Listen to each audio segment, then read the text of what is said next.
Good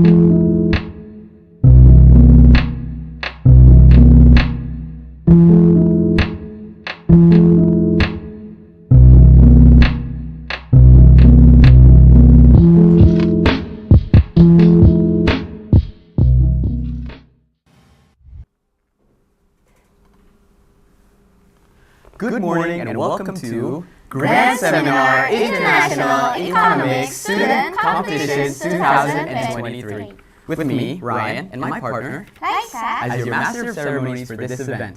the Honorable Vice Dean of Faculty Economics and Business, Padjadjaran University, Prof. Dr. Maman Setiawan, S.E., M.T., the Honorable Head of Undergraduate Economics Program, Faculty of Economics and Business, Padjadjaran University, Mrs. Fitri Hasuti, S.E., M.Sc, Ph.D., Respectable Chief of Hima SPFEB Unpad, Mr. Ilmi Sugiran Maputra, Respectable Organizing Committee President of the International Economic Student Competition 2023, Mr. Steve Raphael, and all the respectable participants. This is the first series of International Economics Student Competitions 2023. For the next series, we'll have the International Student Conference on Asia-Africa Studies and the International Economics Competition.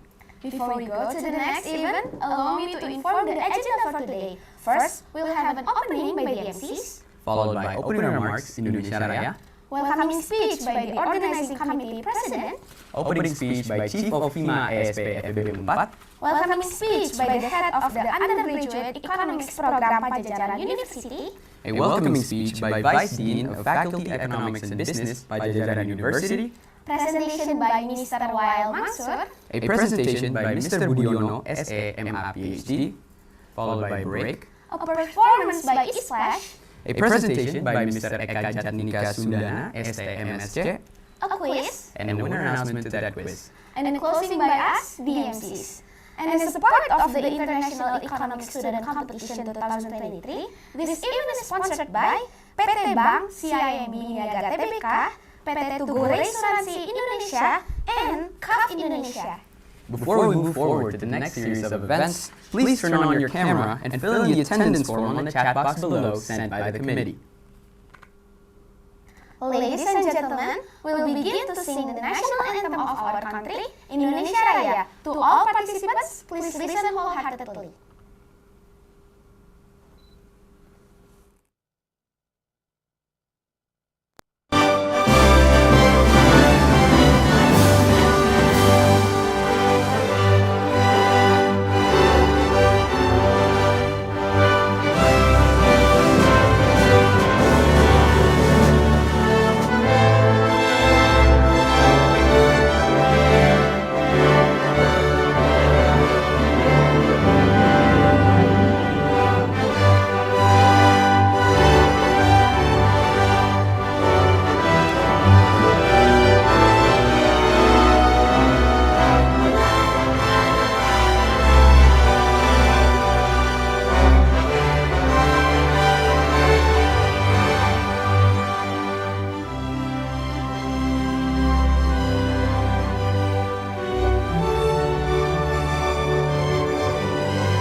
Next, there will be a welcoming speech from the Organizing Committee President of the International Economics Student Competitions 2023 to Mr. Steve Raphael. The time is yours.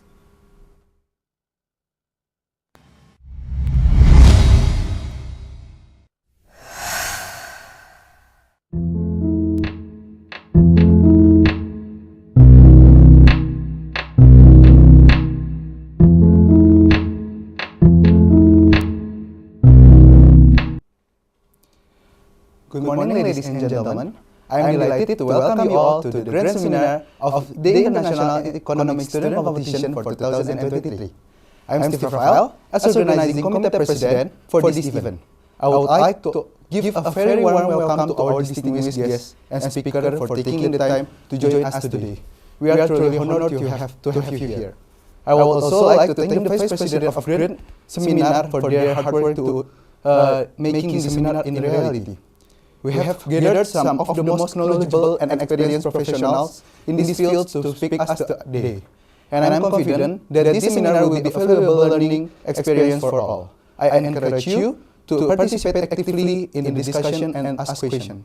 I hope you enjoy the seminar and that you find it both informative and engaging. Thank you.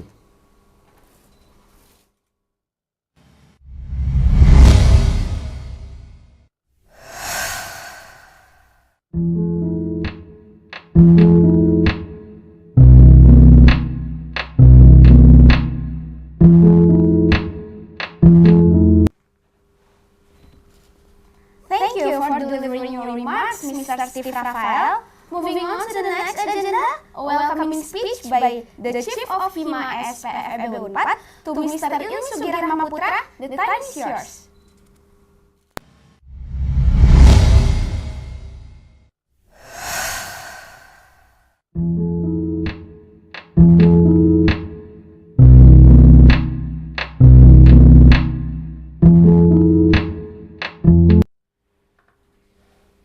Assalamualaikum warahmatullahi wabarakatuh. Good morning, everyone.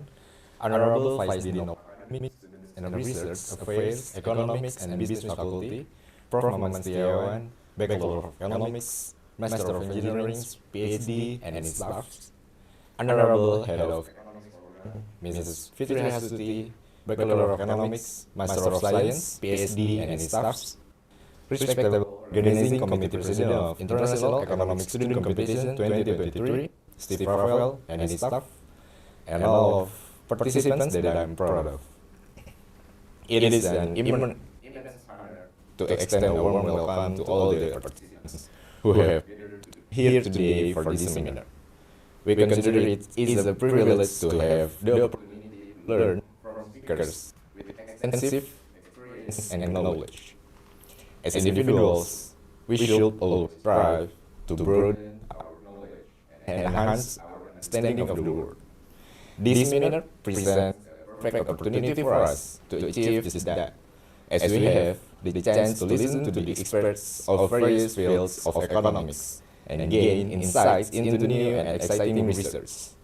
To our student attendees, I would like to emphasize the importance of making the most of this opportunity.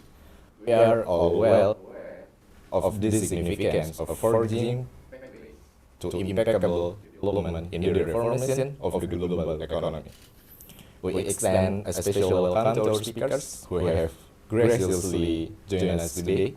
We deeply appreciate your willingness to share your knowledge and expertise, and we are confident that everyone present valuable insights from your presentations. Assalamualaikum warahmatullahi wabarakatuh.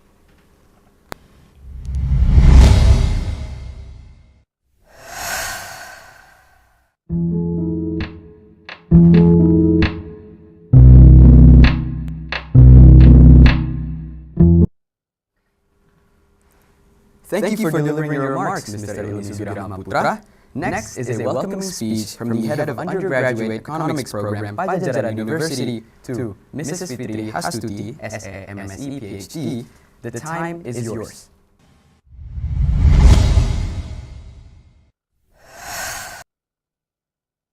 Okay, good morning. Assalamualaikum warahmatullahi wabarakatuh. Ladies and gentlemen, our Honorable Vice Dean of Academic Affairs, Professor Maman Setiawan, and also our distinguished guests and esteemed participants. Good morning and welcome to this prestigious international grand seminar with the profound theme of Reformation of Global Economy, an underlying pathway to impeccable development. We are truly honored to have you all join us today as we delve into the crucial discussions on reshaping the global economic landscape and exploring the strategies and policies that can pave the way for a brighter, more equitable future. This seminar stands as a testament to the power of knowledge exchange and collaboration on international scale. Today, we have gathered some of the most distinguished experts and thought leaders from diverse backgrounds who will shed light on the critical aspects of global economic reformation. I would like to thank our guest speakers on today's program, whose collective wisdom and expertise will guide us through this enlightenment journey. Mr. Wael Mansour from the World Bank, Mr. Eka Jatnika from West Java Development Planning Agency, and also Mr. Budiono from our Department of Economics, Padjadjaran University. I would like to express my heartfelt gratitude to our speakers, again, participants, sponsors, and organizers who have made this event possible. Let us seize this opportunity to learn, exchange ideas, and work together to pave the way for an impeccable global economic future. Thank you, and let us commence this international grand seminar with enthusiasm and commitment to excellence. Wassalamualaikum warahmatullahi wabarakatuh.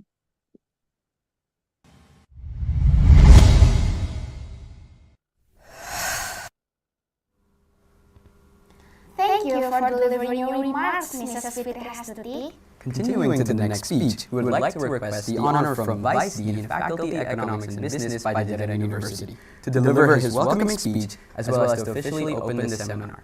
To Prof. Dr. Maman Setiawan, S.A.M.T., the time is yours.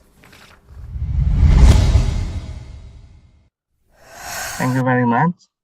So good morning, ladies and gentlemen, distinguished guests, esteemed colleagues, and also other participants. So I stand before you today with a sense of profound enthusiasm and deep gratitude as we gather here for this grand seminar. So it is a privilege and honor for me to welcome you all here and every one of you to this remarkable event. Of course, thank you very much.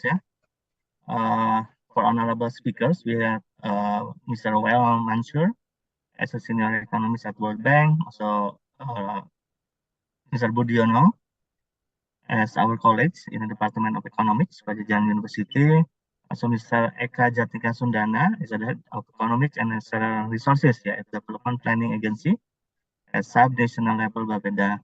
Also, of course, thank you to our honorable head of academic program, bachelor program in economics, Ibu Dr. Fitri Hastuti, also chief of IESC and committee Bagus Bijaksana in team who is holding this grand seminar.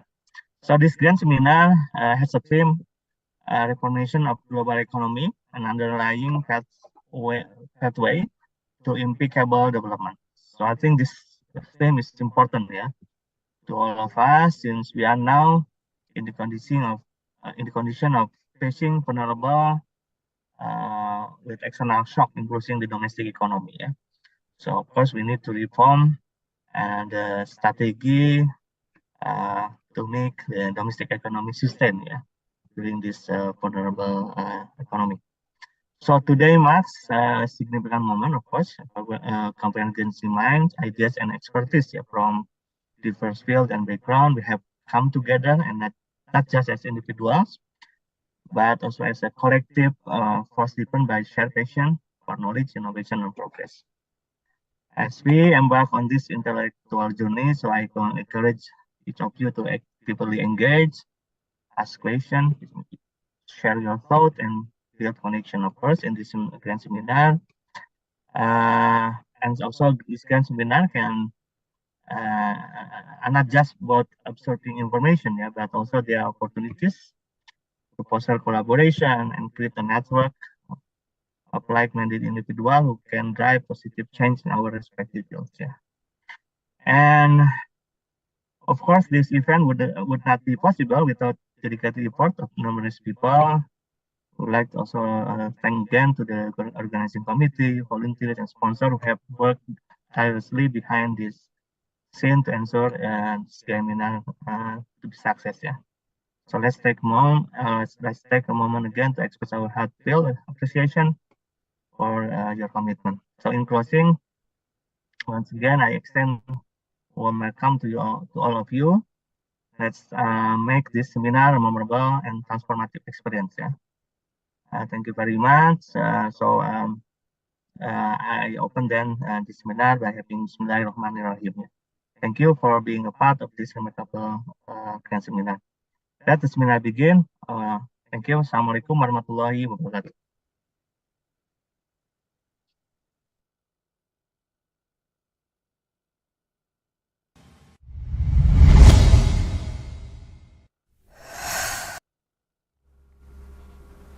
Thank you for delivering your remarks, Professor Dr. Maman Setiawan, SMT. Before we go to the next agenda, please fill the form that was sent by the committees in the chat Zoom. Ladies and gentlemen, the next agenda is the first session of the speaker's presentation, which is that will be delivered by Mr. Wael Mansour, a World Bank senior economist at the Macroeconomics Trade and Investment Global Practice. Mr. Budiono, Ph.D., a lecturer at the Department of Economics at Padjadjaran University. And then, the second section will be Mr. Jatnika Sundana, M.Sc, Head of Economic and Natural Resources Division, Bappeda, Jabar. The session will be led by a moderator. She graduated from Universitas Padjadjaran in 2022 and he majored in economics. She received several achievements during her study at Padjadjaran University. She was the best delegate at the International Model United Nations Conference 64.0 in 2021. She's also an awardee of Geothermal Field Development, IPFES 2021, as a second runner-up. Aside from that, she had several outstanding work and the internship experiences. She was an intern analyst at the Ministry of Trade of the Republic of Indonesia, a research assistant consultant at Dala Institute for Environment and Society, and a corporate social responsibility intern at PT Bio Farma. And then, at this time, she is currently working as an assistant manager, data analyst in investor relations at PT Bank Mandiri, Persero, Tbk. Without further ado, please welcome Ms. Widiandini Prita Hapsari to the moderator. Ms. Prita, the time is yours. Hello, thank you, Rian and Raisa, as our master ceremony today. I appreciate the introduction. Good morning, attendees. It's a pleasure to be addressing all of you today. I am Prita, and it is an honor for me to serve as your moderator for today's event at the Grand Seminar of the International Economic Student Competition 2023. Personally, as an economics department graduate from UNPAD, this event means a lot to me.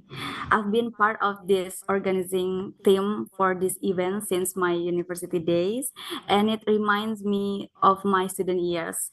I can confidently say that this event is really top-notch.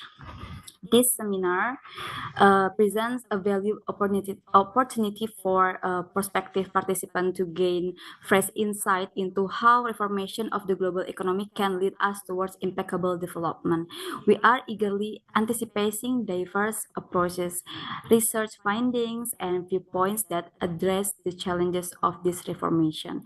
As we are all aware, this webinar will feature presentation from knowledgeable speakers who will deliver into topics of great relevance.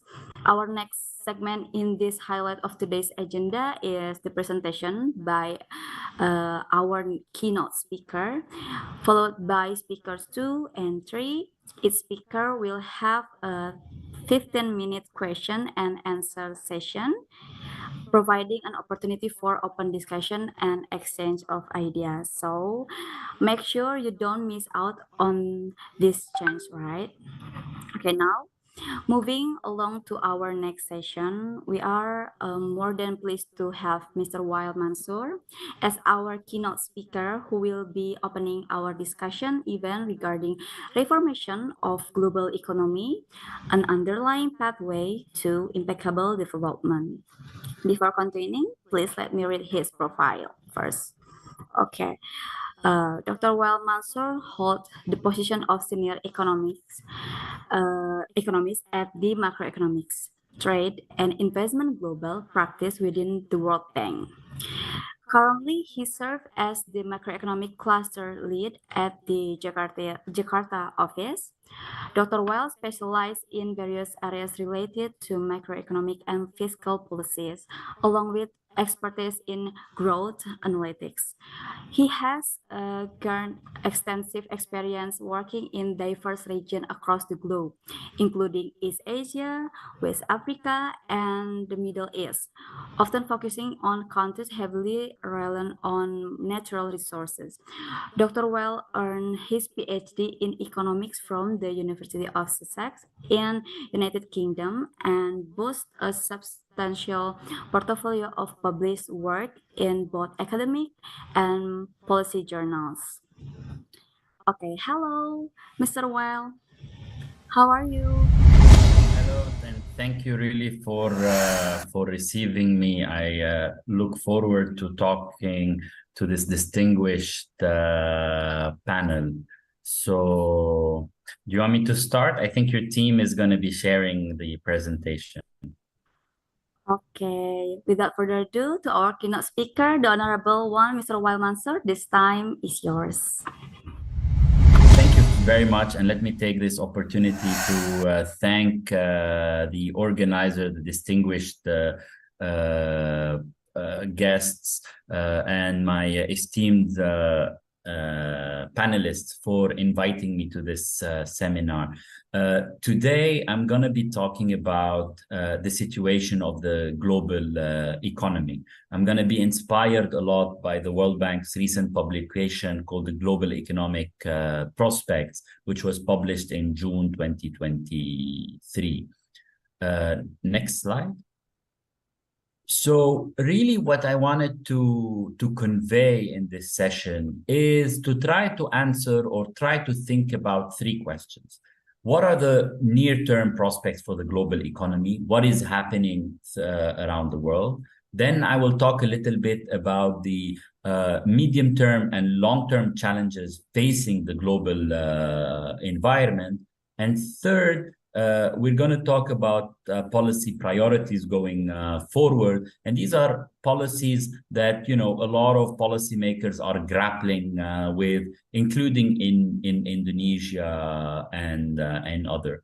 And by doing so, I hope I will be able to convey like a well-rounded message on these, what is going on. Next. So let me start with the first part of the presentation. Really, if we're looking at the global economy now, and you ask me to characterize it in one sentence, I would say it's a global economy that is highly uncertain and that is highly vulnerable to multitudes of shocks. Next. Let me show you first our global growth forecast at the World Bank. You know, in 2021, the world was growing again. It was the pandemic had recessed, global mobility had opened, and we were really set towards a high growth. We had 6% globally on average, and things seems to have recovered, and we were heading towards a positive outlook. However, the global economy was faced by a multitude of shocks. An invasion of Russia to the Ukraine, which has had an enormous impact on the food chain, grains, etc., pushing prices up. Cuts from the OPEC oil producers, pushing the prices of global oil up. We had the US Federal Reserves raising interest rates, and followed by all advanced economy central banks raising interest rates, meaning cost of borrowing became very expensive. And all of a sudden, with all these multiple shocks that have been happening, we found ourselves in an economy that is more and more slowing down. We've seen a growth rate of 3.1 in 2022. We are estimating that those shocks will continue to impact the global recovery with a growth that is at 2.1 and a little bit of a recovery in 2024. Going forward. But what is important to notice is that, you know, since June, of last year, the World Bank has cut its growth projections. We might see a little bit of recovery in advanced economies, basically coming from the US, as some of the recent numbers have shown improvement. But overall, it's an economy that has not fully recovered yet. It's an economy that remains growth remains soft. An economy that is soft, led primarily by the slowdown in advanced economy, but also a lot of trickling down effects to emerging markets and developing economy. We've seen those economies slow down. If you take China out, the situation looks even worse. But even for China, a big economy, we've now are starting to look at a different scene where more slowdown and more headwinds are expected. Next. So really, next slide, please. So really, when you look at those these growth, even if we're talking about a little bit of recovery starting next year, however, there are multiple of downside risks that remains globally, and these are, I mean, I've summarized them here in 9, if you want, risks, but they are all actually interrelated. We've seen financial stress coming from U.S. and European banks that could trickle a wave of financial distress. We've seen this in 2008 in the financial crisis.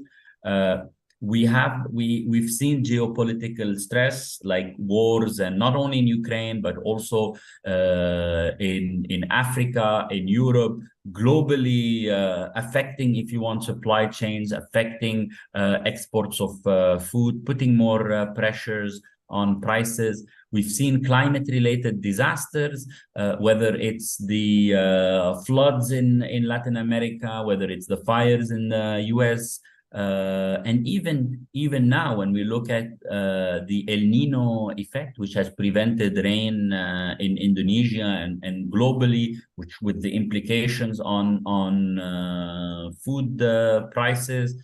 So we are expecting more and more inflation to come, which means we're expecting also a further monetary tightening, which is the second row. Further monetary tightening, meaning that the cost of borrowing, whether for governments, whether for firms, or whether for individuals, will remain high, which means there will be less investments, less consumption. We've seen an energy and food insecurity. Just recently, OPEC has cut their production targets, and prices of oil automatically went up to the $90 a barrel. We are seeing long-term declines in productivity and growth prospects. We'll talk about that.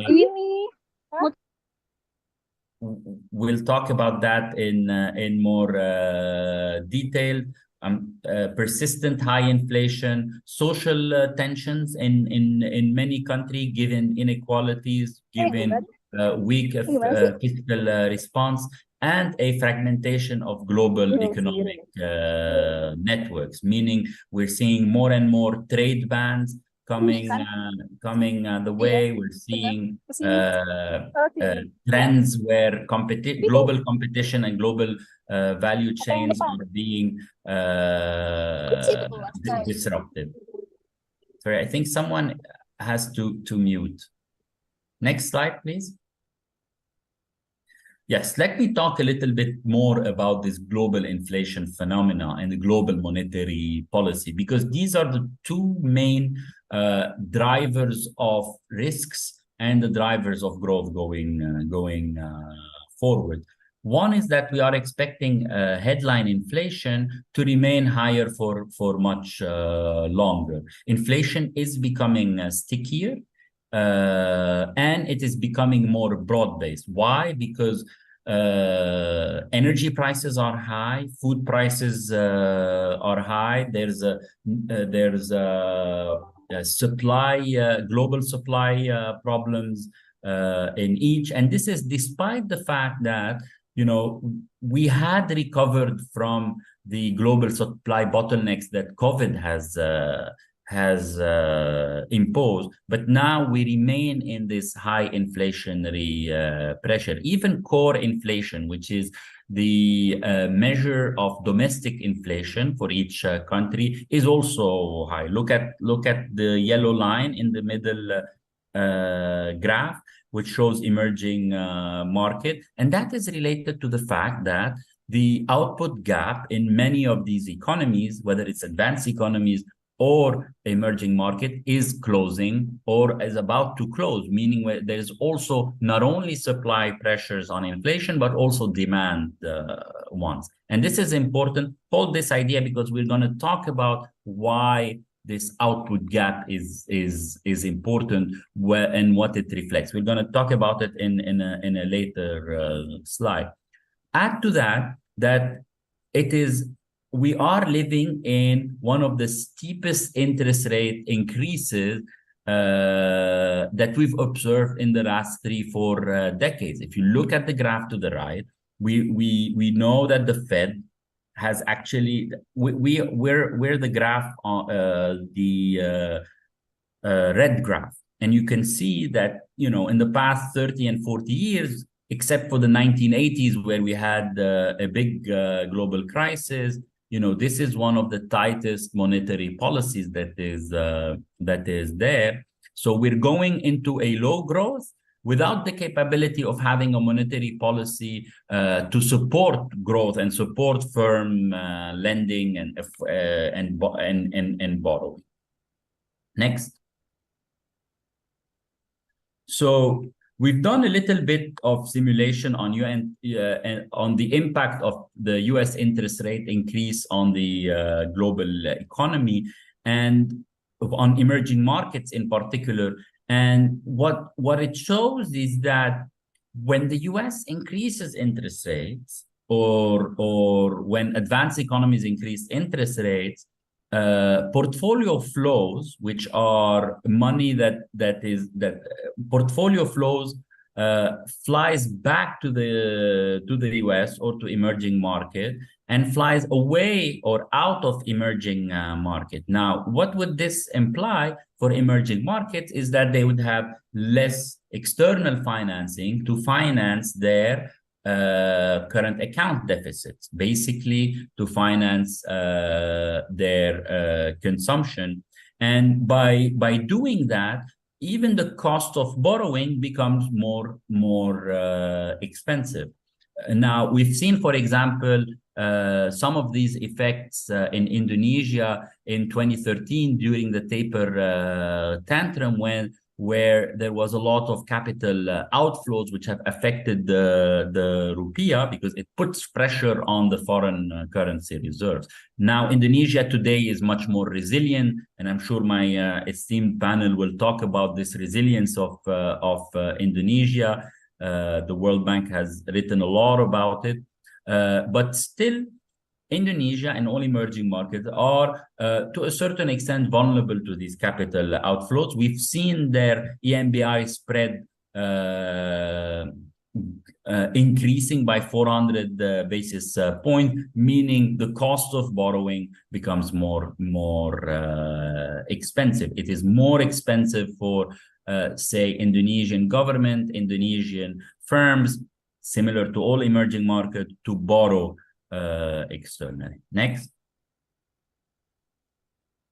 So really, if global growth could be cut by 2/3, actually, if we see a global financial stress that accompanies, if you want, the weaker growth that we've seen. And this shows you how much the world and financial markets are very much interlinked, and it shows the importance of global coordination, and it shows the importance of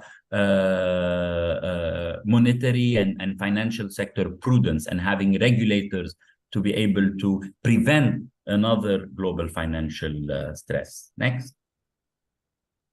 So this is in the near term. We've seen multiple shocks coming. We see a very uncertain global economy. But will this persist in the long term? Let's see some of the challenges that are facing countries. Next.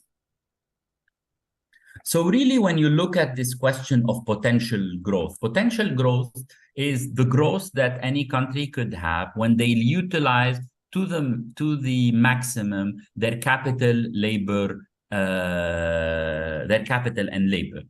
Basically, we've seen that in the past 2 decades, this potential growth has been declining in advanced economies and declining in emerging markets. EMDEs means emerging markets and developing economies. This is on the graph, and AE means advanced economies. And why is this? And what is driving this slowdown in potential growth? It's actually a broad-based decline. You have a decline in the returns on capital. You have a decline in the returns on labor, and you have a decline in total factor productivity, which in economics is a measure of productivity of the economy. Why is this important? Because typically growth fluctuates around this potential. If a country has a potential of 3%, it would grow around 5 in the upside or 6, then core inflation will hit. That's what economic theory tells you, and then it declines to 2 and 1%. But if a country has a potential growth of 5%, then the cycle becomes higher. Then they could grow at 7 and 8%, and in the downturn it becomes 2 or 3. So this concept of potential growth is important, because the higher the potential growth, means that capital is being utilized better and labor is being utilized more efficiently. And we're gonna face a problem globally because all of these have been declining so far, which means there's a need for structural reforms that allows, if you want this potential growth to be higher, that allows capital and labor returns and productivity to be higher. So we're looking at a picture that is not necessarily too rosy in the globe on a global scale, if you want. Next. The second problem is really the fiscal challenge, and this is a challenge that is especially problematic for low-income economies. Why? Because government debt in middle-income economies and in low-income economies have been rising a lot in the past decade. If you see the graph on the left, you can see that on average it has exceeded the 60% of GDP in low-income economies. And not only that, is that the government interest payment, the cost of this debt is rising. And as we said before, with monetary tightening, we are expecting that this debt service becomes even more expensive. And low-income countries don't have the fiscal space to intervene. We've seen that their primary balances are also weaker, which means they have larger deficit and they have less space to spend on pro-growth and pro-poor program. So basically, we are seeing a decline in productivity. So growth is not expected to be high, and we're seeing a small fiscal space. Now, the problem globally is that if we go into another global debt crisis, and here it's not only a crisis for government, but also private sector debt is high, then we have to see a coordinated effort by advanced economies to bail out, because most of these low or middle income economy hold debt of either multilateral agencies or advanced economy countries or China. So defaulting, for example, if we go into another debt distress situation, it will also impact the creditor. So next. So basically, we are also looking at major stress, if you want, on the global economy that is coming from this debt and debt crisis issue. We're not yet in a crisis, but there's a lot of pressure and a lot of thinking globally about debt. Debt, actually, public debt is one of the main topics that will be discussed in the IMF World Bank annual meetings that will be held in Marrakesh, and a lot of the global policy makers, including those from Indonesia, will be participating in those discussions to try to find a coordination mechanism. So let me conclude. I know I've taken a lot of time. I still have a couple of minutes. So what are really the policy priorities going forward from a global perspective? And here I'm talking about global perspective, and I'm sure other colleagues will focus on Indonesia, but I'm taking a macro view of what is happening around the world. Next. So first and foremost, if I'm a policy maker, I need to look at macroeconomic stability. Amidst this really global uncertainty, multitude and synchronized shock, macro stability is key and has a lot of return. So there's the global challenges where there is, again, we've talked about this coordination mechanism between countries, multilateral institutions like the IMF, World Bank, EDB, and others could play such a role, and also strengthen the rule-based international order to kind of allow for less fragmentation, a more open globally, more open trade regime, more open investment regime, and a more open financial network. There is a premium on having monetary stability and financial sector stability. This is the role of central banks that are becoming more and more important, especially in financial regulation, financial prudence. And credibility of central bank is becoming very important, actually, to ensure that we don't have failures of financial systems. And then the fiscal policy channel, which requires domestic reforms so that domestic revenue mobilization, countries collect more taxes, and improve improve public spending, the quality of public spending. And there's a global challenge to address this debt crisis. Next. So macro stability is one. I'm going to share the presentation so you can see the details that are in there. The other set of priorities are the set of priorities that boost growth and resilience. And these are the set of reforms, what we call structural reforms, that would boost productivity. And they're important. Why? Because we want to be able to improve competitiveness first, by having more open economies, competitive economies, investment in infrastructure, investment in good human capital, whether it's education, whether it's health, whether it's social safety nets, improved lower trade barriers between countries, improve the business environment, to enable private sector really to work and increase its productivity, adopt digital technologies that facilitates, if you want, and lower costs of doing business.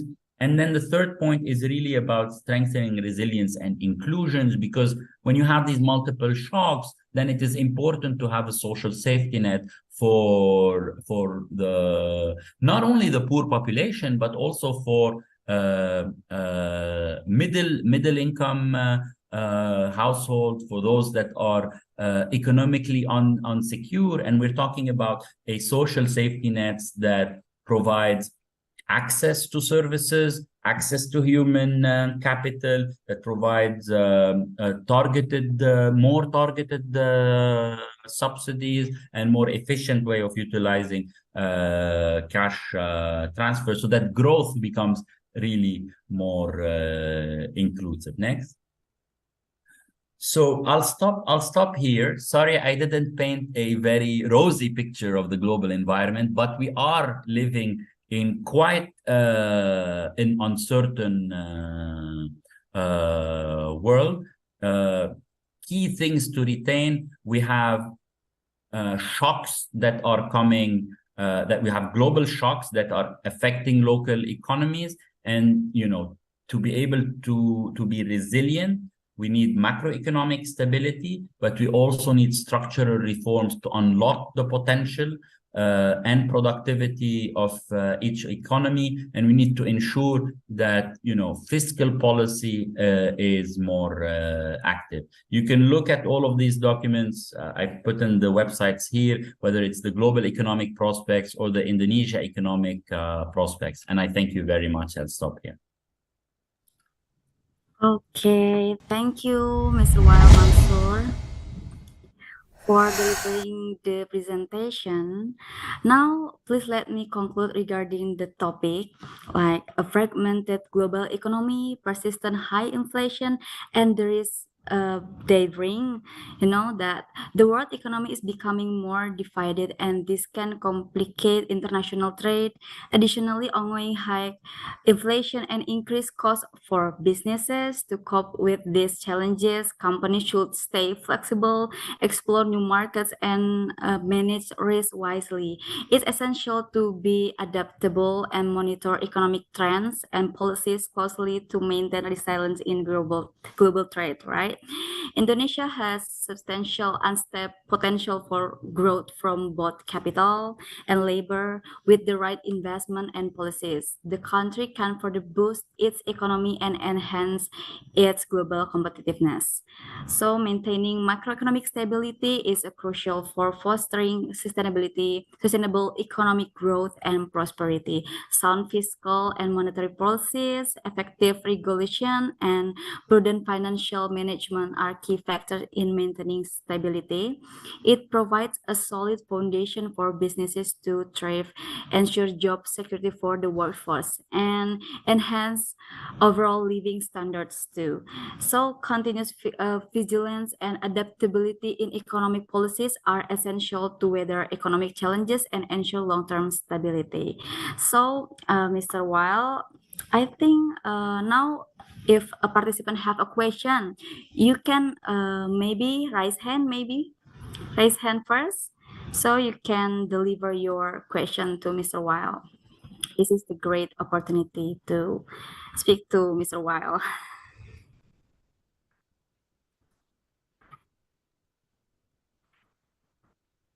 Hello.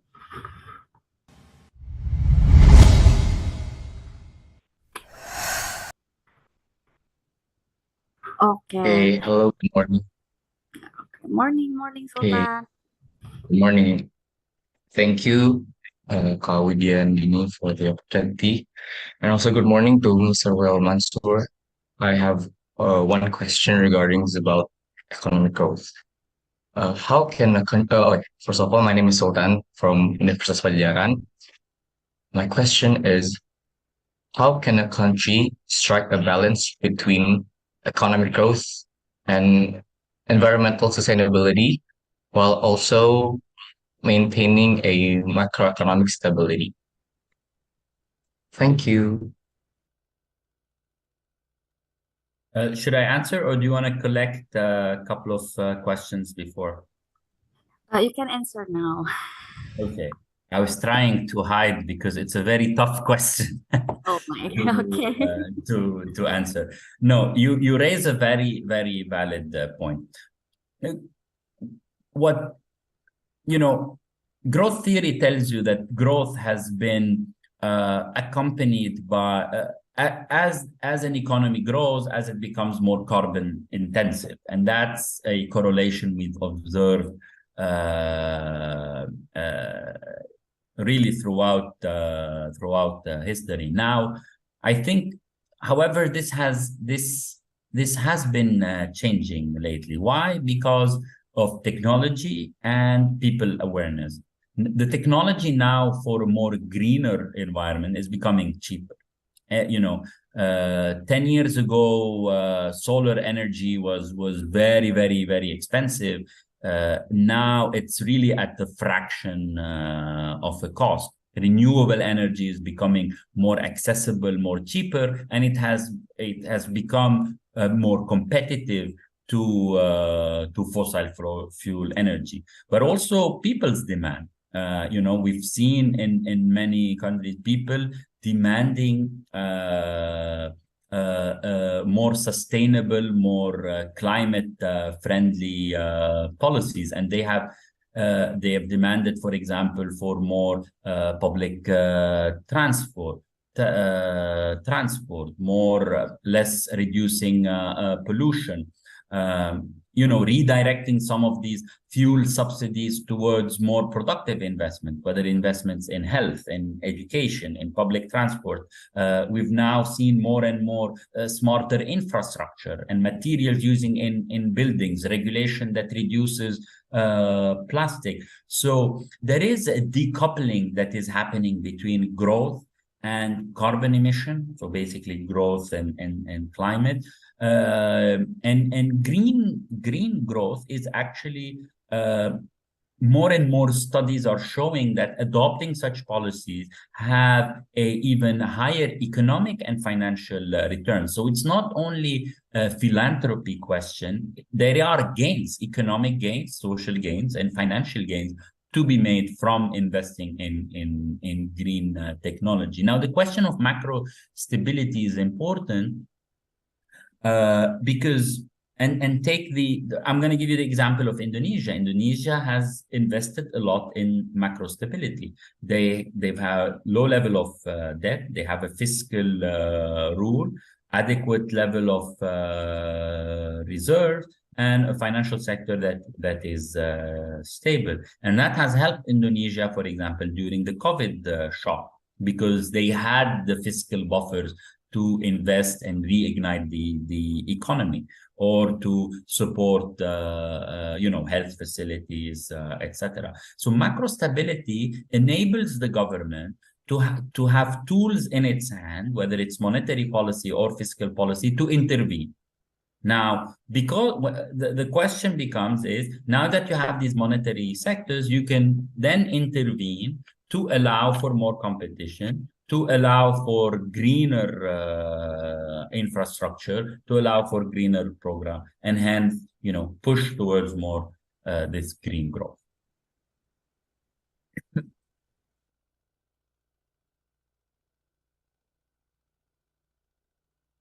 Okay.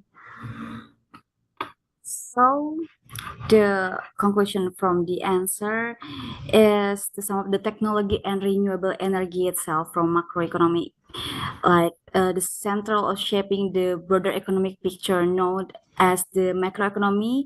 These two factors work hand in hand, bringing about several important outcomes, right, Mr. Well, firstly, their integration is a driving force behind economic growth. Technological advancement have led it to increase efficiency in production, streamline process, and the creation of entirely new industries. Renewable energy, on the other hand, reduces reliance on fossil fuels, curbing energy costs, and about the energy cost itself, like promoting sustainable growth. Together, they boost overall economic activity and contribute to higher GDP. Right, Mr. Wael? Okay. So how, Sultan? There is no question for Mr. Wael, or is it enough? It is enough for me. Thank you. Okay. And I will open to the other question from the other participant, maybe. I either did a very good job or a very bad job that no one wants to ask me questions. No. So I think, Mr. Wael, yeah, I agree with you. Like me in my work place is in investor relation, right? So the sustainability itself, if you know about the environment, social governance, is a really the most important question from investor to us. So I think the renewable energy itself really have a bigger impact in Indonesia itself for the investor in Indonesia itself. So yeah, this is good, really good topic. So maybe the other participant who has question for Mr. Wael. This is I the would good. like to ask a question, please. Okay. Okay, Fatia. First of all, is my voice clear? Beforehand, I apologize for not being on cam. So dear Mr. Wael Mansour and the other committees, I extend my sincere gratitude for affording me this opportunity. My name is Fatia from Padjadjaran University, a student of economics at the University of Padjadjaran. I wish to pose a query regarding the previous presentation. Go ahead. So my question is, what are the trade-offs and challenges associated with pursuing both low inflation and full employment as policy priorities? Thank you so much for the important opportunities. Sorry, Fathia, can you ask the question again a little bit slowly? My internet had a glitch. What is the trade-off between? What are the trade-offs and challenges associated with pursuing both low inflation and full employment as policy priorities? Okay, so the trade-off between pursuing low inflation and so you're referring basically to the question of the potential output and potential output gap. Now, because of this declining output, because of this declining growth potential,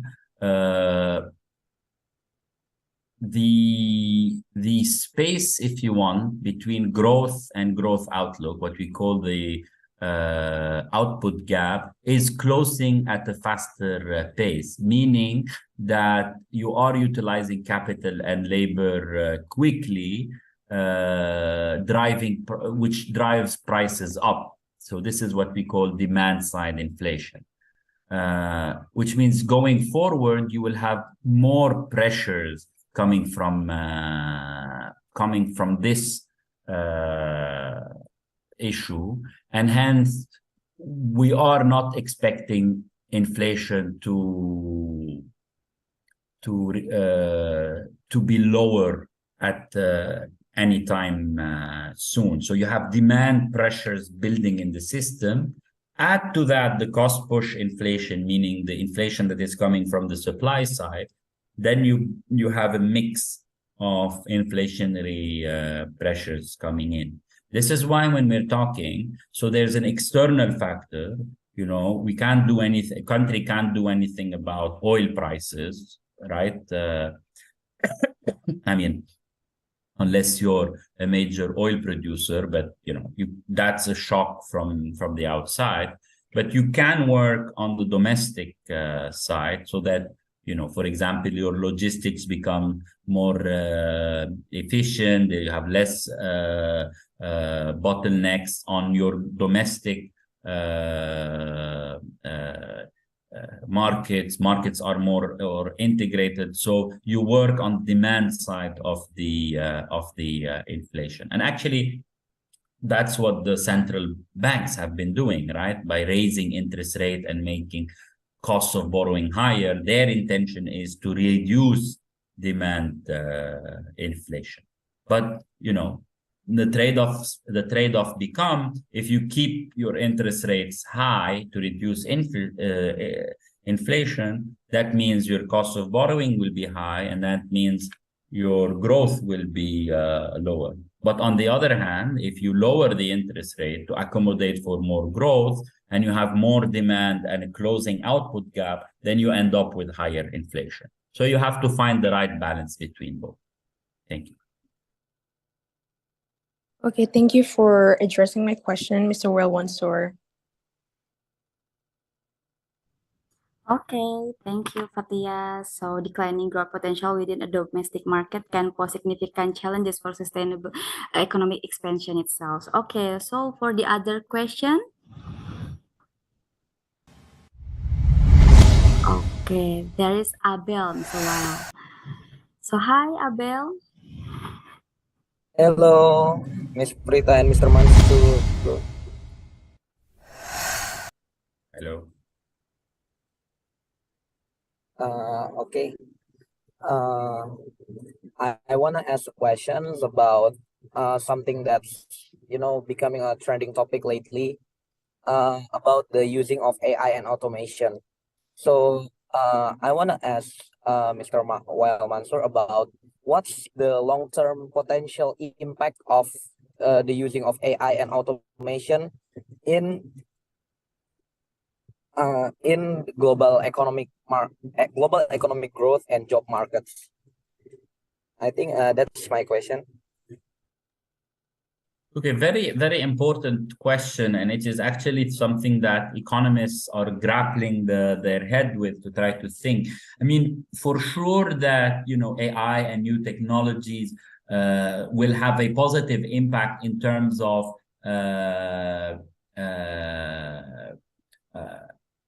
allowing for increased productivity, allowing for reducing costs for capital, reducing the costs of doing business, and spurring a lot of returns, if you want, to the economy and to firms. Now, what is less, if you want, and actually. So we've seen that adoption of technology usually creates growth, But what is less clear is the impact on the labor market, because so far what you're seeing that more and more automation in AI means less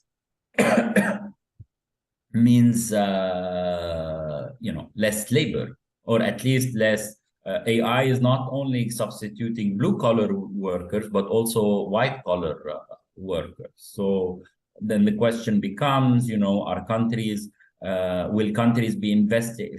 They should start rapidly investing in upgrading human capital and labor skills.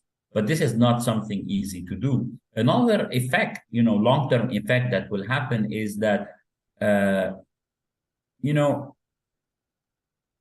some of the trends that we've observed, for example, from having manufacturing and industries going from advanced economies to emerging markets because of this low labor cost, could be reversed. Because if AI produces more efficiently and doesn't need a lot of labor, then, in the long term, we can expect some of these industries to go back to advanced economies. So countries like, China, Vietnam, all the emerging markets that have acquired, if you want, a manufacturing base, industrial base, because originally of the low labor costs, could see a reversal of that.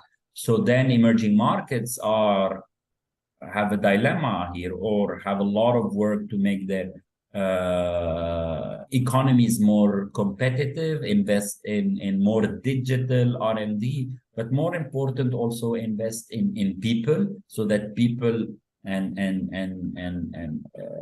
basically labor market become more, acquire the skills for digital. I mean, it's you students who will go into a job market that is more competitive, so you'll always have to upgrade your digital skills, global skills. And there's also need to build better and stronger and much wider social safety nets, because a lot of people, unfortunately, are at risks of falling behind, and countries need to have social safety nets to catch those people and retool them, if needed.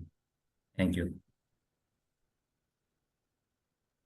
Okay, so I have the conclusion too, like, yeah, the long-term impact of using AI in a global economic growth and market is poised to be transformative. AI technologies have the potential to drive efficiency, innovation, and productivity across various industries. Yeah, it's right. So they can help business make data-driven decision, automate routine tasks, and uncover valuable insight, ultimately improving competitiveness and market performance. However, the adoption of AI also raised concerns about job displacement and ethical consideration related to privacy and bias. To maximize this positive impact of AI on the global economy, it is crucial for governments, business, and organizations to strike the balance between innovation and responsible AI development itself. So this includes investing in workforce development, regulatory frameworks, and ethical guidelines to ensure AI is harnessed for the benefit of society as a whole.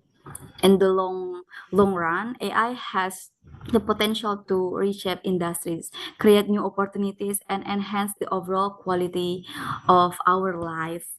And embracing AI technology with a focus on ethical and inclusive practices will be essential for harnessing its full potential in driving sustainable global economic growth and market development. Is it right, Mr. Weil? Yes, next time you will do my presentation easily. No. You got it all right. Thank you, Abel Putra, for the question. Okay. Thank you, Mr. Mansour and Ms. Prita for the conclusion.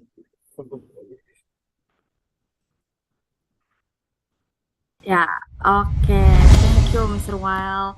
The question posed by the participant were quite complex, right? But you provided us highly informative and knowledgeable answer. So thank you, Mr. Weil Mansour, for being a speaker in this seminar. For the next agenda, we will give a certificate to Mr. Weil Mansour. So, to Steve as organizing committee president of Grand Seminar International Economic Student Competition 2023. Okay, the time is yours.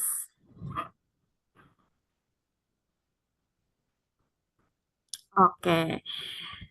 This is the certificate of appreciation to Dr. Wael Mansour as a speaker for this grand seminar. Thank you so much, Mr. Wael. Maybe in the other event we will meet again. Thank you so much.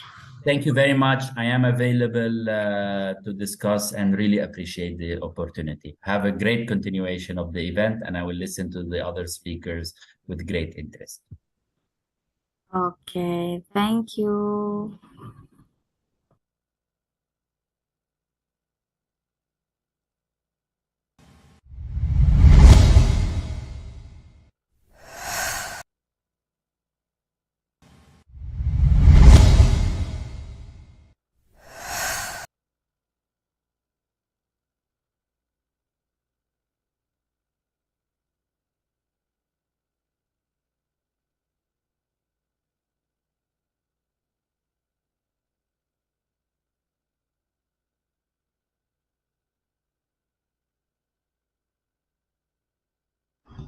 Sorry, I'm still mute. Okay.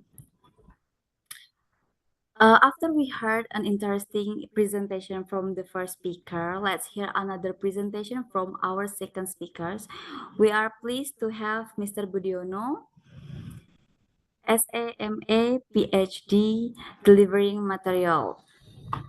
Okay, but before we continue, let me read his profile.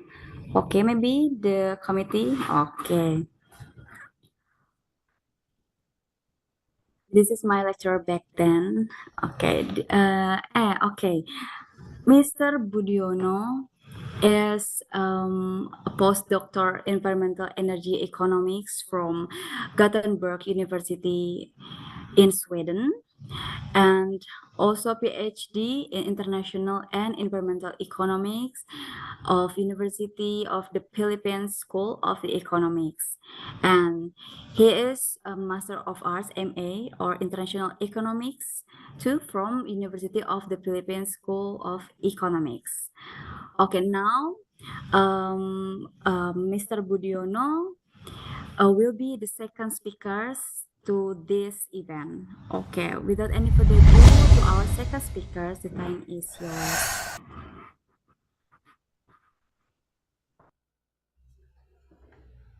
Thank you very much, moderator. Thank you for this opportunity for me to present the topic about the navigating of climate change. Please let me share my screen.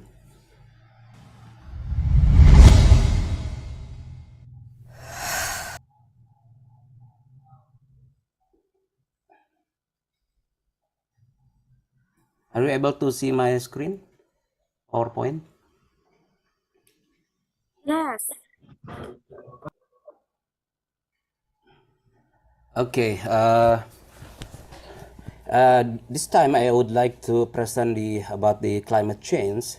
Maybe this topic is slightly different from the topic that was assigned to me, because I know that previous speaker has already talked about global economy.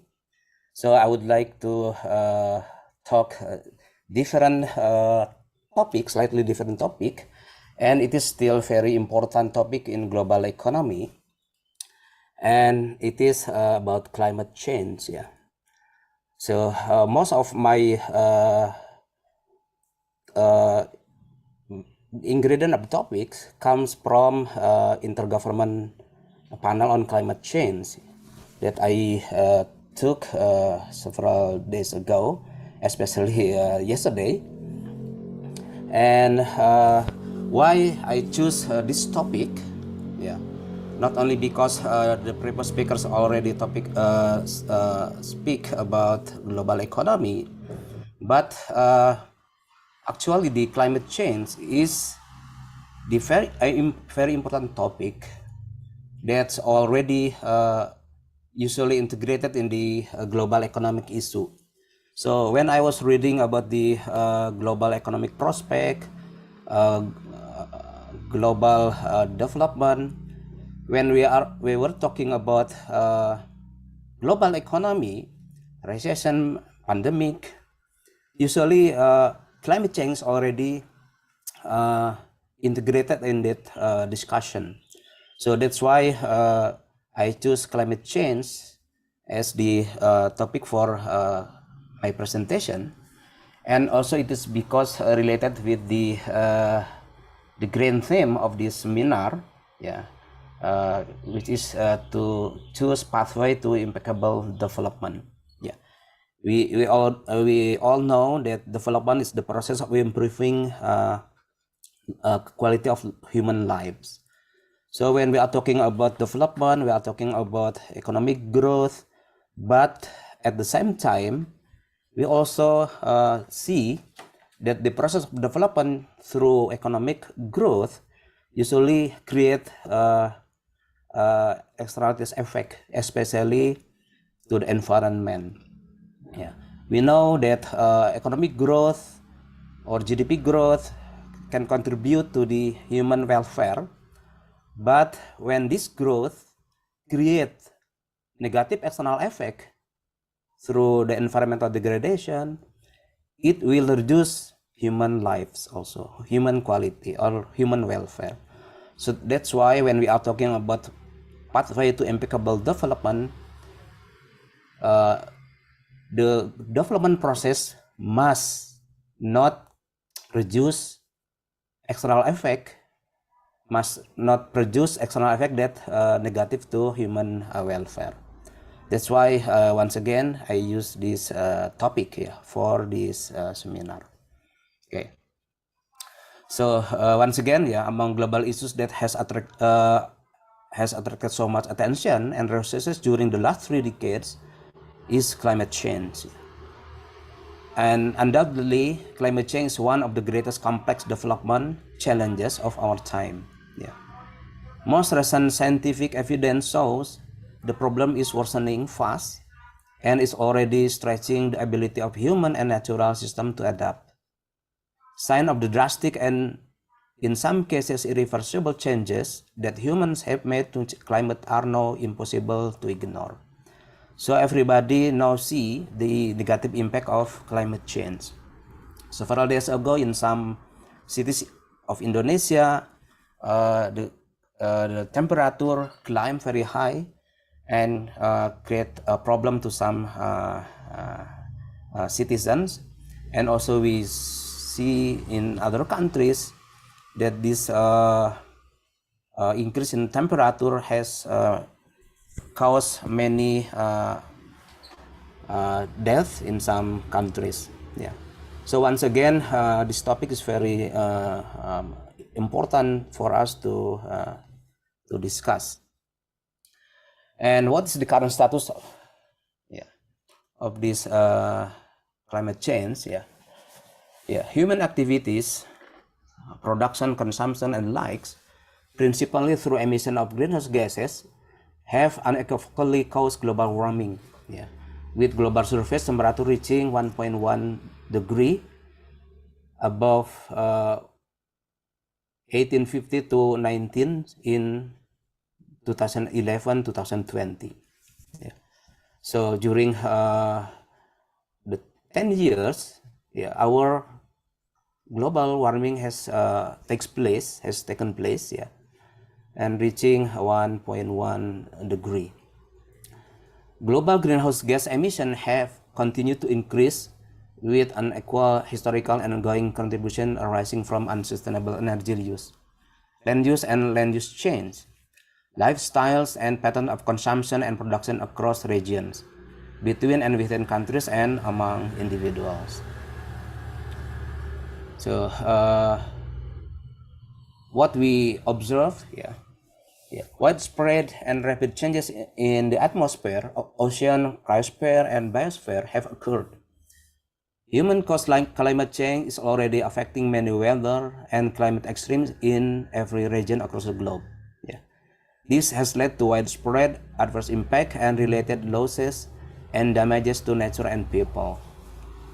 Vulnerable communities who have historically contributed to least to current climate change are disproportionately affected. So some people are very hard hit by this climate change. Also, maybe some other people still in least impact from this climate change. So this is the observed widespread and substantial impact and related losses and damages attributed to climate change. Agricultural crop production has already affected by climate change. Fisheries yields and aquaculture production. Heat, malnutrition, and harm from wildfire. Displacement. Some people have to move to another place to avoid negative effect of this climate change. And also climate change causes damages to infrastructure. Damages to key economic structure. And some other examples are inside. So we also observe that there is increase in the agricultural and ecological drought, increase in the fire, increase in common flooding, increase in heavy precipitation, glacier retreat, global sea level rise, etc. So these are the effect of climate change, or especially through global warming. And actually we have two kind of response to this climate change. First is through adaptation, and second to mitigation. So what is the current progress in adaptation, and what gaps and challenges that we have? Adaptation planning and implementation has progressed across all sectors and regions with documented benefits. and varying effectiveness. Despite progress, adaptation gap exists and will continue to grow at current rates of implementation. Hard and soft limits to adaptation have been reached in some ecosystems and regions. But in some other cases, we also have maladaptation. Maladaptation is happening in some sectors and regions. Current global financial flow for adaptation are insufficient and constrain implementation of adaptation option, especially in developing countries. Let's say, for example, maladaptation to climate change refers to action or strategies that, while intended to address the impact of climate change, inadvertently lead to negative consequences or exacerbate existing vulnerabilities. For example, deforestation for biofuel production. In the past years, some government try to develop biofuel energy, but this development of biofuel energy come to the cost of deforestation, because some input for this biofuel energy needs land. And when we are trying to change this land, sometimes we do by deforestation. So deforestation also of course, deforestation will create emission of carbon dioxide to the atmosphere. Also, biofuel production is something that is positive to the reduction of CO2. But the way we do developing the production of biofuel by deforestation is considered as a maladaptation. So that's one example. How about mitigation? Mitigation refers to the activities that mitigate the progress of climate change or the progress of global warming, especially by reducing the CO2 emissions. Policies and laws addressing mitigation have consistently expanded. Global greenhouse gas emission in 2030, implied by nationally determined contributions, announced by October 2021, make it likely that warming will exceed 1.5 degrees Celsius during the first century and make it harder to limit warming below 2 degrees Celsius. There are gaps between projected emission from implemented policies and those from national determined contribution, and finance flow fall short of the level needed to meet climate goals across all sectors and regions. In the later part of this presentation, I will try to explain about the case of Indonesia. Indonesia have a commitment to reduce carbon emission, but to some extent that we fail to make progress on that emission reduction. We will see later why.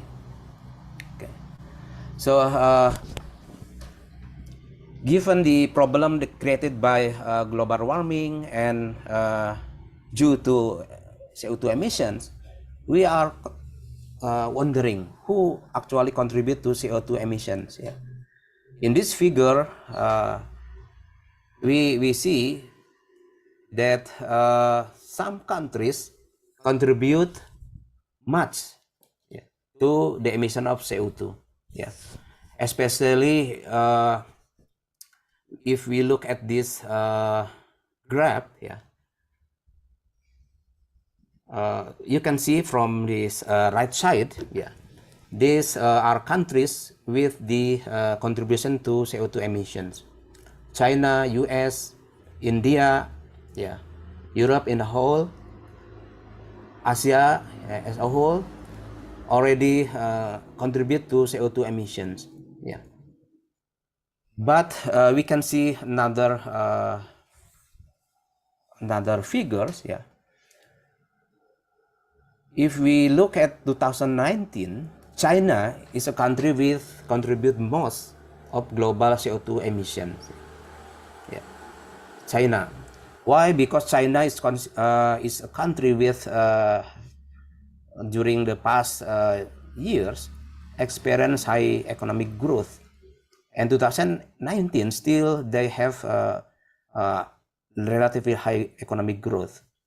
This make China is the most contributor of CO2 emission in 2019, followed by United States, yeah, by half, yeah, of China contribution to CO2 emission in 2019. But when we all look at the per capita emission, Qatar, yeah, Kuwait, Brunei Darussalam, countries with main economic comes from energy, comes at the topmost of the contributor of emission per capita. Yeah, but of course, although these countries contribute most to CO2 per capita, but in total, yeah, level they are still very low. Yeah, in total. Yeah, Indonesia, in this case, is not considered to be 10 largest emission of CO2. Yeah, but in total, we only contribute about 2%. Yeah, in 2019. Yeah. So what is the contributor in cumulative case? Of course, from this graph, we see that United States is the most contributor for the whole emission of CO2 during maybe centuries, yeah, followed by European Union and China. Yeah, China now is the third contributor accumulated CO2 emissions. Yeah. Okay. Of course, Indonesia as a big country is still very low contributor to the CO2 emissions. Yeah, so far. And if we look at the detail of this contributor of the CO2 emissions, yeah, of course, this figure, yeah, make figures more clear. Yeah. USA contribute 25% in total of cumulative emissions. Yeah. Followed by European, yeah, 22%. Yeah. And then China 12.7%. So these are the contributor to CO2 emission for several decades and century actually. Yeah. Okay. So what next? Yeah. We of course we have to consider what causes, what cause, yeah, implied by climate change. World Bank estimates that without major adaptation efforts, coastal river and chronic flooding alone could lead to GDP losses of 5% to 20% by 2100 in several countries like Indonesia, Vietnam, Philippines, and China. Yeah. So this is ASEAN countries. And other ASEAN countries are also vulnerable to heat waves, with negative impact on health, crop yields, infrastructure, and ultimately livability, which call for urgent action in areas ranging from developing localized heat action plans to changes in urban design and construction. In 2022, yeah, the United States experienced 18 disasters with costs exceeding $1 billion each. Yeah. And together, this disaster caused at least 474 deaths. Together, this disaster caused at least 165 billion US, yeah, making 2020 the third most costly year on record. Yeah, many of these disasters, including floods, storm, wildfire, and drought, were worsened by climate change. You see, that's why I just want to present this climate change. Yeah, because when we are talking about economic recessions caused by pandemic several years ago, we can compare the cost of economic recession, especially in terms of percentage GDP. Climate change still put this cost in a very high number of GDP reduction. We also can see that across Africa, where many countries struggle with food insecurity, agricultural productivity has decreased 34% because of climate change. So we can see that some African countries experience hunger because of climate change. By 2050, the risk of hunger and malnutrition could rise by 20% worldwide because of the effect of climate change. This cause of hunger and malnutrition especially experienced by low-income countries. Of course, in high-income countries, this cause will not be experienced, because they have sufficient income to cope with this food need. But for low-income countries, the problem is very, very hard for them to finance. Okay, so let us move to another slide. What is the future of climate change? Continued greenhouse gas emission will lead to increasing global warming, with the best estimate of reaching 1.5 degrees Celsius in near term in considered sequence and model pathways. From 2023 to 2027, you can see the annual average temperature is predicted to range between 1.1 and 1.8 degrees Celsius, higher than the period of 1850 to 19th century. On average, we also observe during the last 200 years, we experience about maybe 2% increase, but the increase in temperature is faster and faster. So there is a 98% estimated likelihood that one of the years in this period, 2023-2027, will surpass 2016 as the hottest years on record. We record that 2016 is year with the hottest year. We observe some countries experience this very hot temperature, especially Europe, and some other ASEAN countries. Deep, rapid, and sustained reduction in greenhouse gas emission would lead to discernible slowdown in warming within around 2 decades, and also to discernible changes in atmospheric composition within a few years. So that's what will happen in the future. And what is the risk from this climate change? For any given future warming level, many climate-related risks are higher than previous assessment, and projected long-term impact are up to multiple times higher than currently observed. Risk and projected adverse impact and related losses and damages from climate change escalate with every increment of global warming. So we can see that the impact of climate change can increase the heat-related human mortality and morbidity.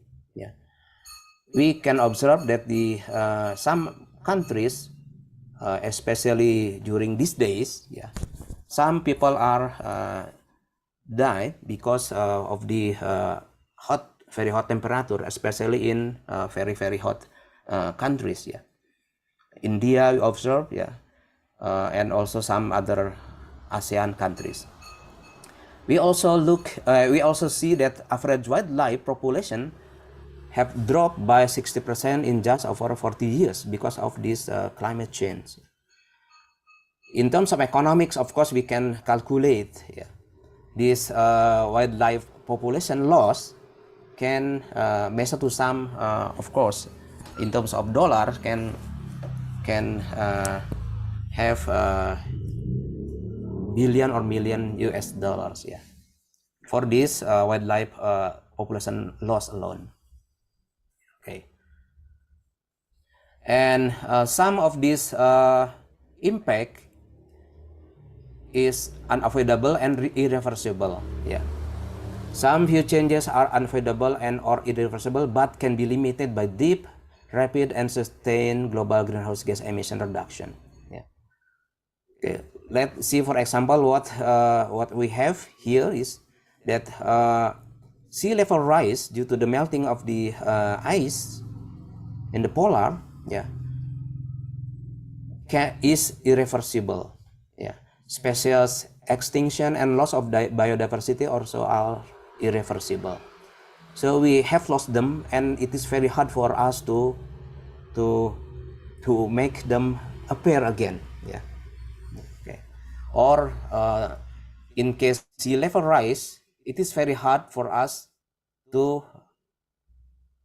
down the level rise. Once the polar ice is already melting. And this likelihood of abrupt and irreversible changes increases with higher global warming levels. Similarly, the probability of low likelihood outcome associated with potentially very large adverse impact increases with higher global warming levels. So once again, as I said earlier, that every time we have increase in temperature, the faster is this increase, due to increase in emission of greenhouse gases. And what we have for adaptation options, adaptation options that are feasible and effective today will become constrained and less effective with increasing global warming. We have some adaptation today, but when the global warming is increasing, this adaptation is no longer effective. Let's say, for example, when especially in Indonesia and in Bandung, what kind of adaptation that we have today? In some homes, many people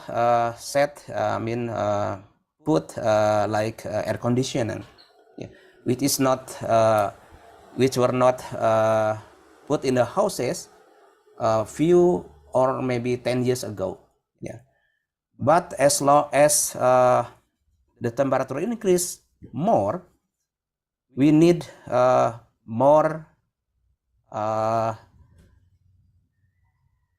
conditioner to put in our house. So it means that once we do adaptation, when the global warming increases, we need another adaptation, higher adaptation, which is maybe previous adaptation is no longer effective. With increasing global warming, losses and damages will increase, and additional human and natural system will reach adaptation limits. Of course, as I said earlier, maladaptation can also takes place.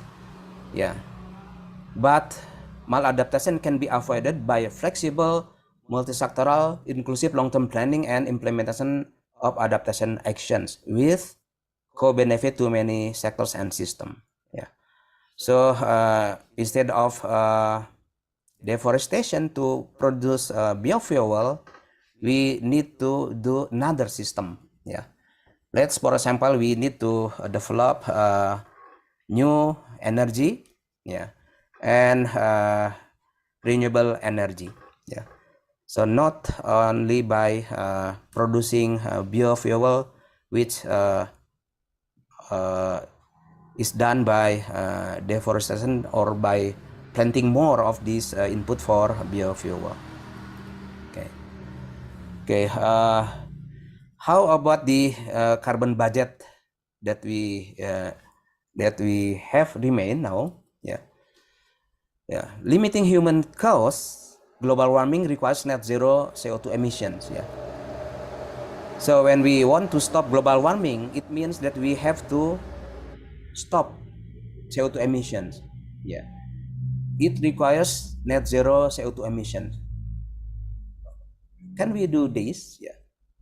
We know that cumulative carbon emission until the time of reaching net zero CO2 emission and the level of greenhouse gas emission reduction this decade largely determine whether warming can be limited to 1.5 or 2 degrees Celsius. And projected CO2 emission from existing fossil fuel infrastructure without additional abatement would exceed the remaining carbon budget. So it means that to stop global warming, we have only 15% of carbon budget. Let's say, for example, for every 1 gigaton CO2 emitted by human activity, global surface temperature rises by 0.45 degrees Celsius. The best estimate of remaining carbon budget from the beginning of 2020 are 500 gigaton of CO2. For 50% likelihood of limiting global warming to 1.5 degrees Celsius. So it means that when we projected the net zero CO2 emission, we can do this in next several years, especially in 2050, because it is very hard for us to drastically reduce economic activities, and we also still need to have some investment sometimes, to make investment and to make activities with less CO2 emission. So 2050 is predicted that we can make net zero emission. Okay. So what is the mitigation pathway? All global model pathway that limit warming to 1.5 degrees Celsius, with no or limited overshoot, and those that limit warming, involve rapid and deep, and in most cases, immediate greenhouse gas emission reduction in all sectors this decade.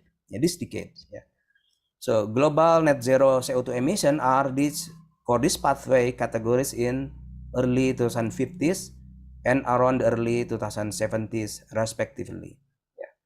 Okay, so that's what we are going to for the next decades. So how do we respond in the near term? So there is urgency of near-term integrated climate action.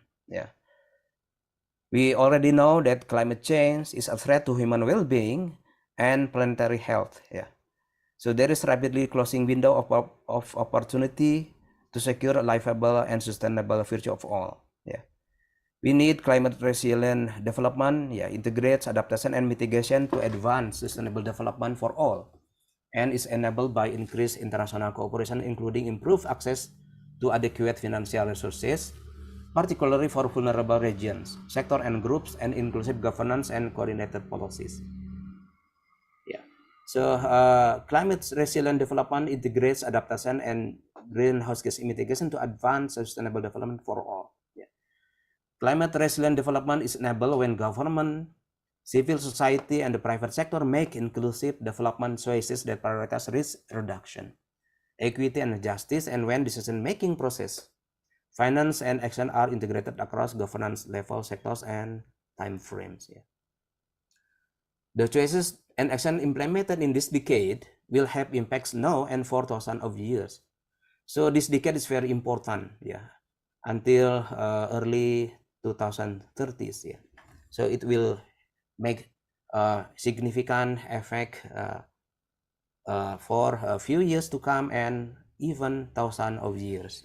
if we can make it. Yeah. Okay, so I just want to make sure that my time is still enough. Yeah. So what is the benefit for near-term actions? Yeah.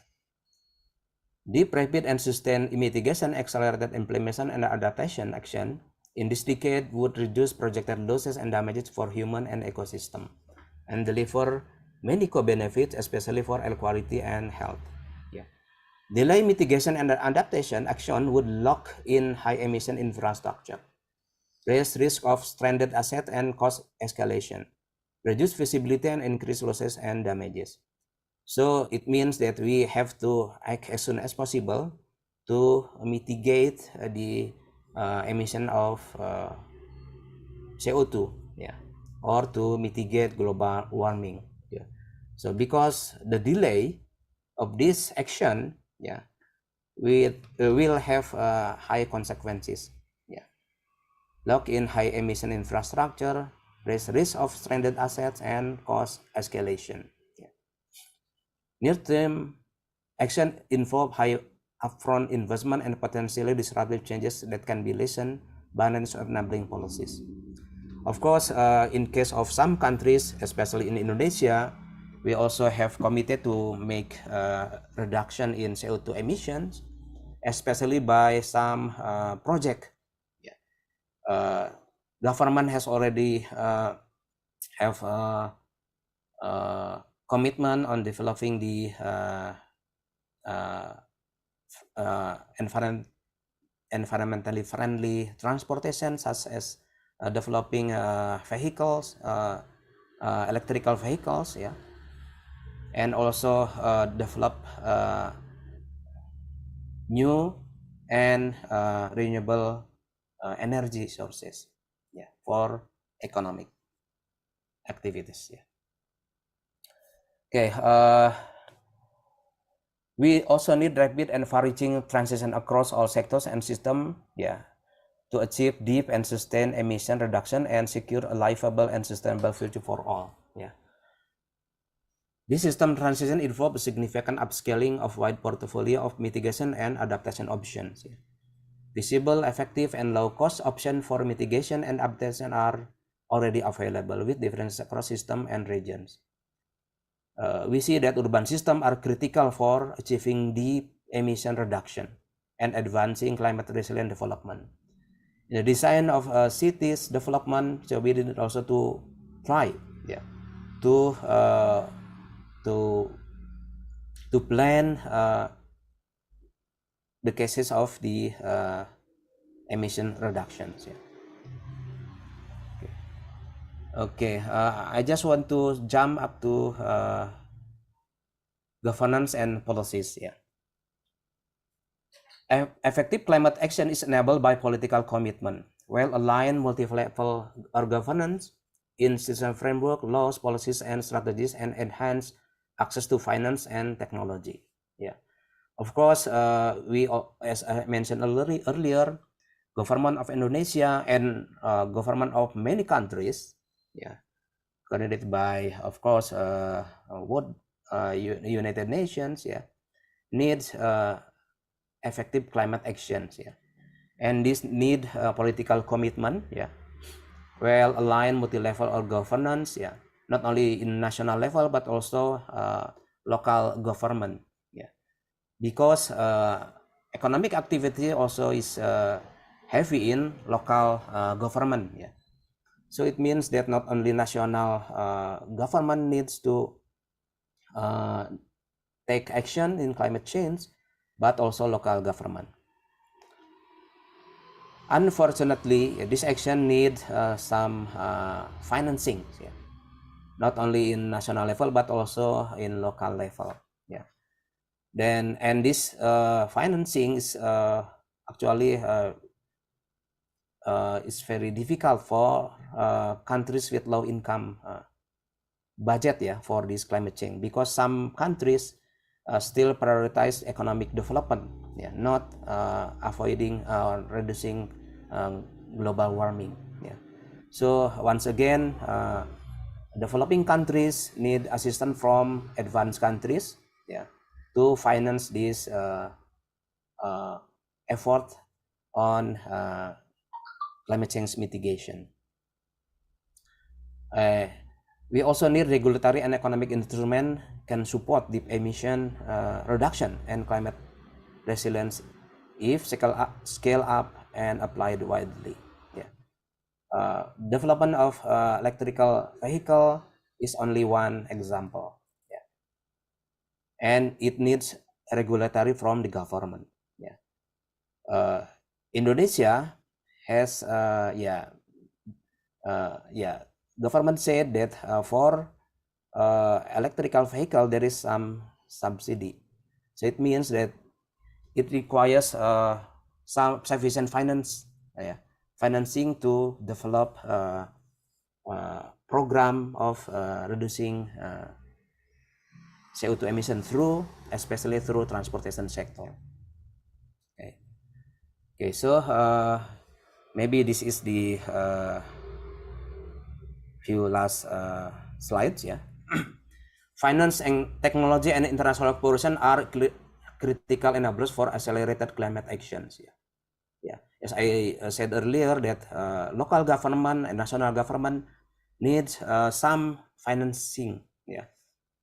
And of course, with the lack of sufficient fund for this climate action, we need assistance from other countries, especially those countries who by Kyoto Protocol are obliged to reduce CO2 emissions. Indonesia, in this case, actually, since Indonesia is the low contributor in CO2 emission, actually there is no obligation for Indonesia to reduce in this case. Yeah, only some countries, according to Kyoto Protocol, have to reduce CO2 emission, but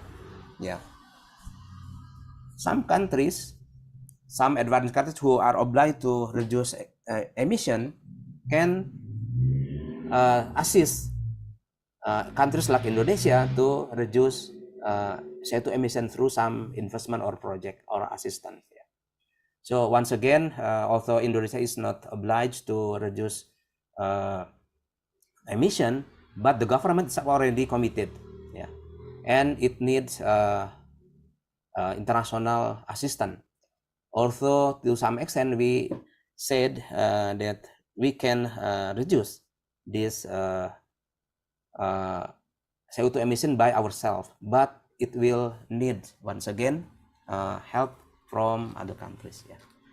Development of technology that make efficient use of energy also need some investment. Developing alternative energy also needs some investment. And this still very hard for Indonesia to develop. There is sufficient global capital to close the global investment gap, but there is barrier to redirect capital to climate actions. Why? Because there is some opposing. When we are talking about investment in new energy, there is some companies who already make huge investment in fossil-based energy. So it is very hard for them to pull back this investment.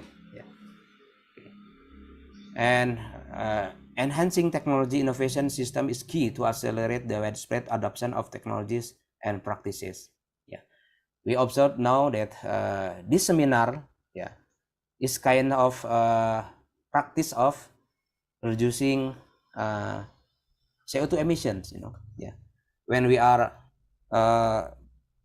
having seminar using this technology like Zoom, we already make contribution to reducing of CO2 emission. Why?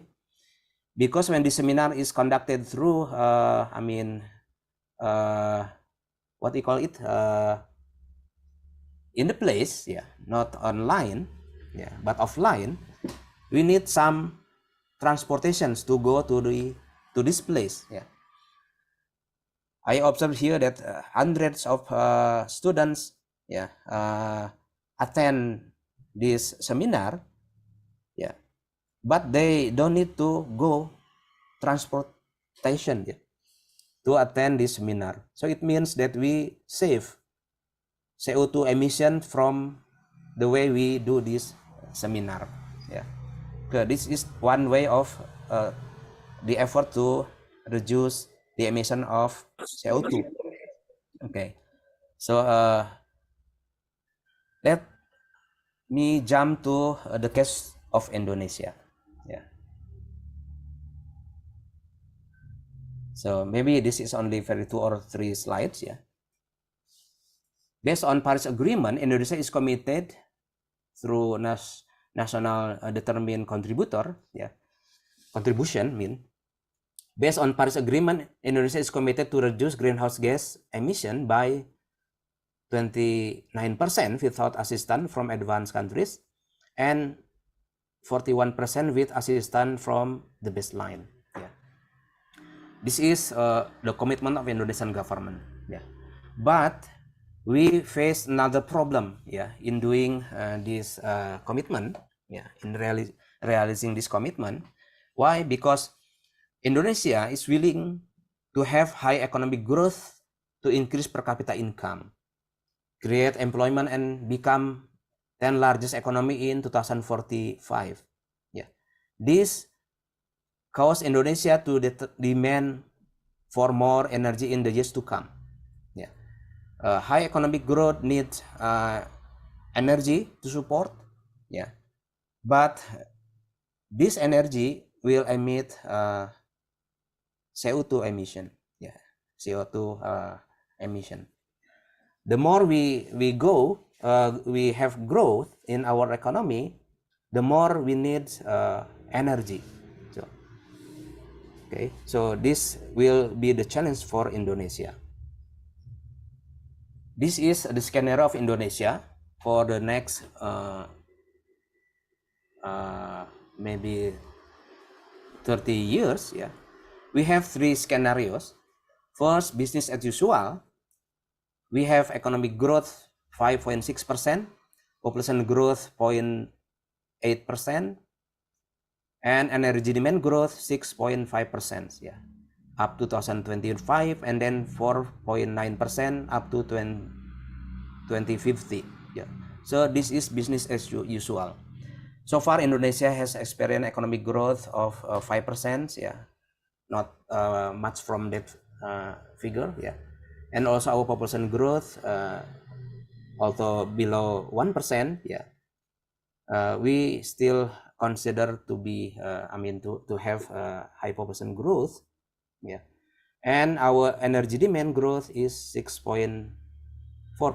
This is business as usual. So it means that our demand energy elasticity of the energy demand with respect to economic growth is more than 1. Yeah, so we can see that this scenario will track the emission of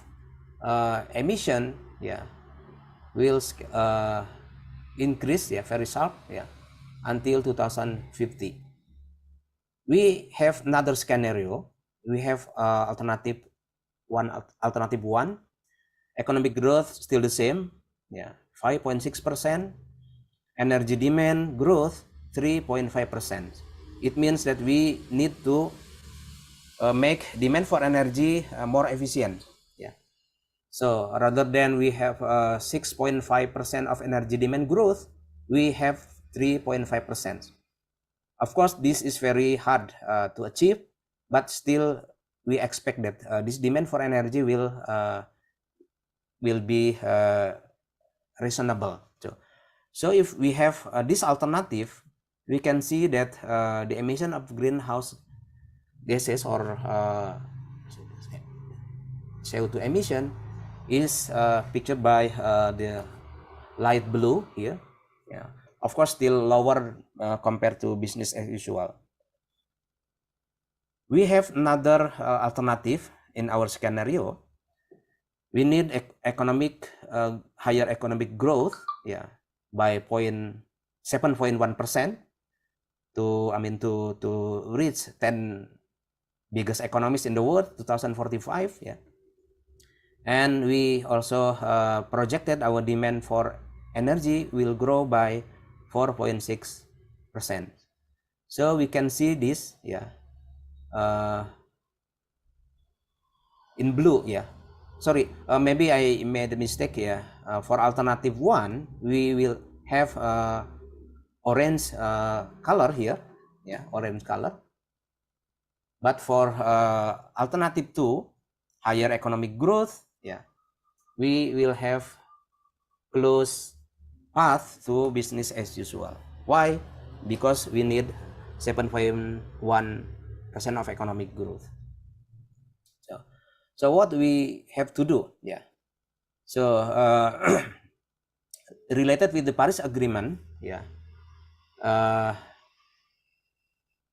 government of Indonesia has already formulated some policies, and supporting policies, to achieve this commitment in Paris Agreement. So from these policies, the increase in efficiency use of energy is one of the priority. We have to have elasticity of demand, energy demand with respect to economic growth should be less than 1. And not only that, we need also to develop a new energy and renewable energy. So these are the priority of government of Indonesia. In the case of developing new energy and renewable energy, we, from economic point of view, has the attribute of supply side and demand side. From supply side, our technology has enabled us to develop bioenergy. But from demand side, this development of bioenergy have the challenge. Why? Because the price of new energy sometimes, or maybe most of the time, have consequences on the price of the energy higher than fossil-based energy. So as long as the energy from bioenergy have a higher price compared with fossil-based energy, it is very hard for us to develop bioenergy or new energy. So it means that to make this development of new energy compete with the fossil-based, we have to do 2 actions. First, we need subsidy, for this new energy, or low emission energy, and we have to tax fossil-based energy. So by these 2 policies, we can support the development of new energy, and discourage energy fossil-based energy. So it is very still challenge for us, because in some cases, taxing the fossil-based energy is very hard, especially in Indonesia. Some people are still need subsidizing this fossil-based energy. But in terms of developing new energy, this subsidy on fossil-based is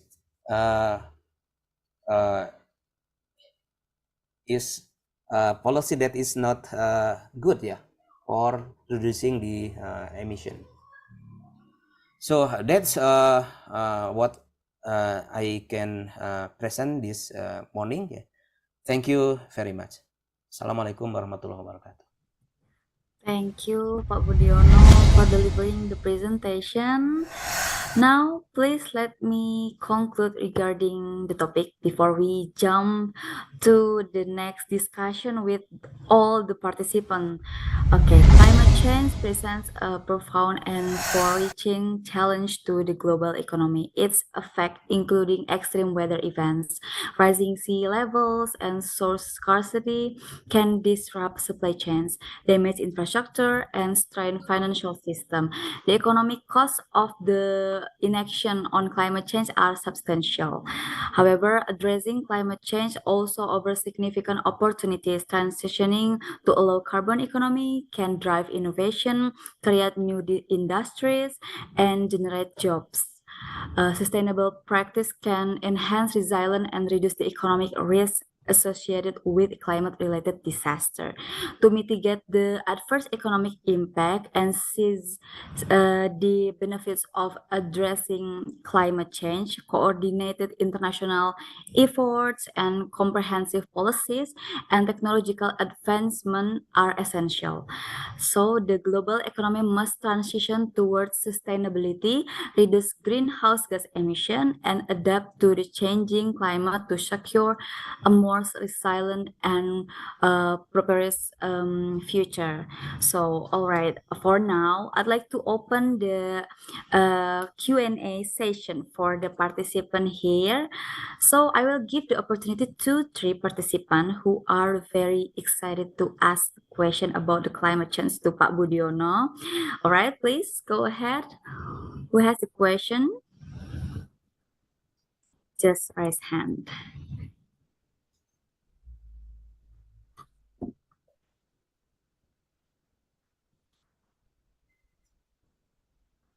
Okay, Mr. Budiono. Yes, there is a question from Richness Simorangkir. Okay, go ahead, Richness. Okay, thank you very much, moderator, for the time.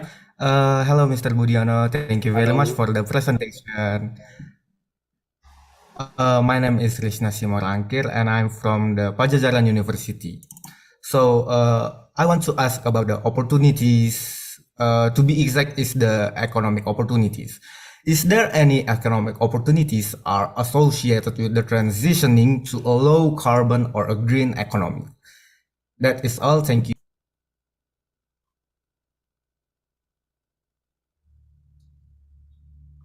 Okay, Pak Budiono, you can answer the question. Okay. If I am not mistaken, is there an economic opportunities in transition to? Is that correct? Yes, sir. So, what is there, or what is the economic opportunity that are associated with the transitioning to a low carbon or green economy? Okay, so that is very important questions. That is. You can see that the transition to the low carbon activities, can create some economic activities. Let's say, for example, when just small example in Indonesian case, when government of Indonesia try to develop vehicle car, electric vehicle, so it means that government, through this policy of subsidy, create the opportunity for industries, to develop, of course, new car, not only car but also motorcycle, and this create the opportunity. But of course, since the electric vehicle is still very expensive, only those who are in middle income up, that can make this, get this opportunity, But we can also can do another example of opportunities that is created by transitions. Let's say, for example,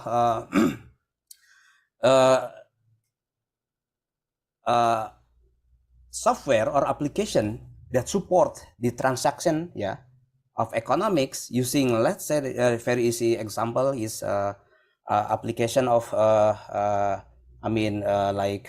marketplace. It is also it's example of the opportunity for people to have income. Why? Because when you order some food for your lunch, for your dinner, you can reduce your emission by not transporting to the place where you want to buy food. And you ask the people closest to the place. So it means that at least we can half reduce the emission in terms of transportation. Because when we want to buy food, for example, to the place, we have to go from our house to that place and then return to our house. So it means that we need two times transportation. But when we use application, marketplace, or you can use GoFood or Shopee, it needs only once transportation from this driver, from the restaurant to our house. So that will reduce the emission. There is some other example of opportunities that create opportunities for in transition to lower carbon economy. Let's say, for example, when we use a solar panel as our source of electricity, some industry can produce with more cheaper.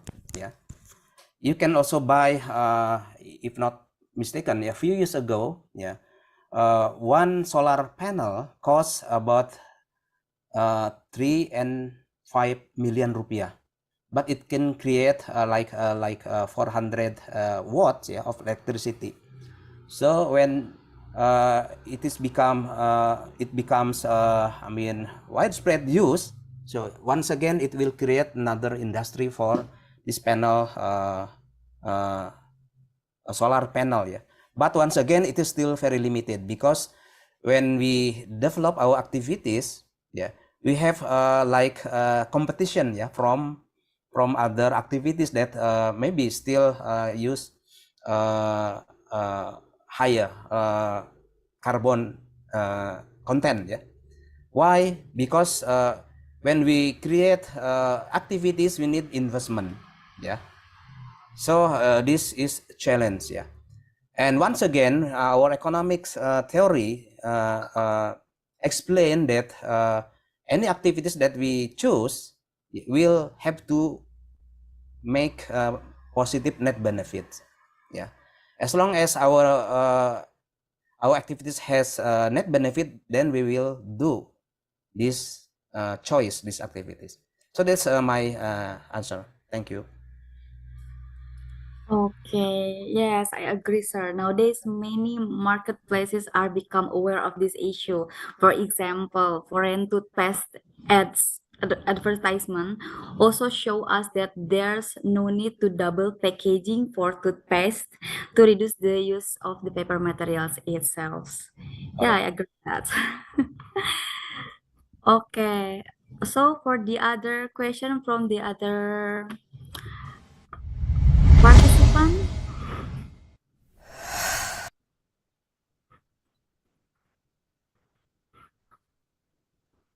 Okay, we still have 2 slot to the participant give the question to Pak Budiono here. There is a question in the chat. Okay. Okay. So from Muhammad Slamet Yahya. Okay. Question for Pak Budiono. How to balance climate change? Okay. Okay. Ready for? Okay. Let me try again. Okay. Question for Pak Budiono. How to balance climate change mitigation efforts, especially deforestation, with national economic growth such as logging in wood-based industries, such as paper and furniture factories? Thank you. Yeah. Well, this is very interesting questions. Yeah. How to balance climate change mitigation effort? Yeah. With national economic growth. Yeah. In my slide, I already mentioned, yeah, that for countries whose economic growth are supported by natural resources, we have to balance, and to some extent it's very hard, yeah, because let's say for example, yeah, when the government decided to move the capital of Indonesia to Kalimantan, yeah, to Kalimantan, of course, it will have to deforest, yeah, because Kalimantan is area that still are full of forest, but maybe we see that there is a benefit from this movement of capital in the future, yeah. So unfortunately, yeah, the calculation of the what we call it environmental calculation of this plan of movement of capital cities not conducted completely. That's one example, but referring to your questions, yeah, how to balance, yeah. Okay, there is some, I mean, if you learn economic theory of the natural resource, what we call it, exploitation, there is some optimum level of what we call it, exploitation. Because when we have forest, naturally forest will grow by itself, yeah, and also by plantation, yeah, and we have to, of course, to exploit this forest for our economic growth within, yeah, within the optimal level of amount of exploitation. Let's say, for example, if natural growth of this forest, let's say 2%, and we have effort to, to plant forest, and it can grow by let's say 3%, yeah. So this growth will be above 5%, and our what we have to exploit is not more than 5%. So that is the balance, because we have ability to grow our natural resources, but we also need to exploit them for our sake of economic activity. So once again, maybe the basic course in natural resource optimization have touch us, yeah, to make some optimal level of production, yeah, of natural resources. We cannot do this in terms of accessible resources, yeah, okay, but only renewable resources that we can do balancing, yeah, the need of exploitation and the effort to maintain its what we call it, standing, yeah, in forest. So that's my answer to that question. Yeah, so the key is natural resources optimization, and there is a need for balancing to achieve the growth itself, ya Pak. Yeah. Okay, so I give one chance again for the other participant who has a question to Pak Budiono.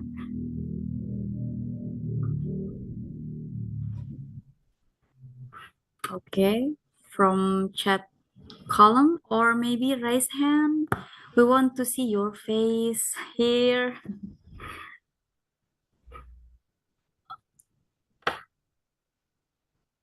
Okay, I think Oh, okay, Nathaniel. Okay, go ahead. What's the question? Okay, thank you, Kapita, for the opportunity, and thank you, Pabudian, for the presentation. Maybe I have a good afternoon. Maybe I have a question about Mr. Bureau's presentation, and my question is, oh wait, my question is, maybe in the policy focus and direction section on Mr. Bureau's side, on maybe like side page 24, it is stated that the government through UN has formulated various main and supporting policies. So, my question is, can you show me how the policies, can you show me how the policies affect the Paris Agreement? Okay, maybe that's my question. Thank you thank you for the answer, Pa. Okay. You refer to Paris Agreement, right? Yes. Yeah, I refer to Paris Agreement. Okay. Under Paris Agreement, Indonesia is committed to reduce emission by 29%. Yeah. Okay. So this can only be done by developing new energy and renewable energy. Yeah. So Dewan Energi Nasional has already planned. Made the scenario to achieve this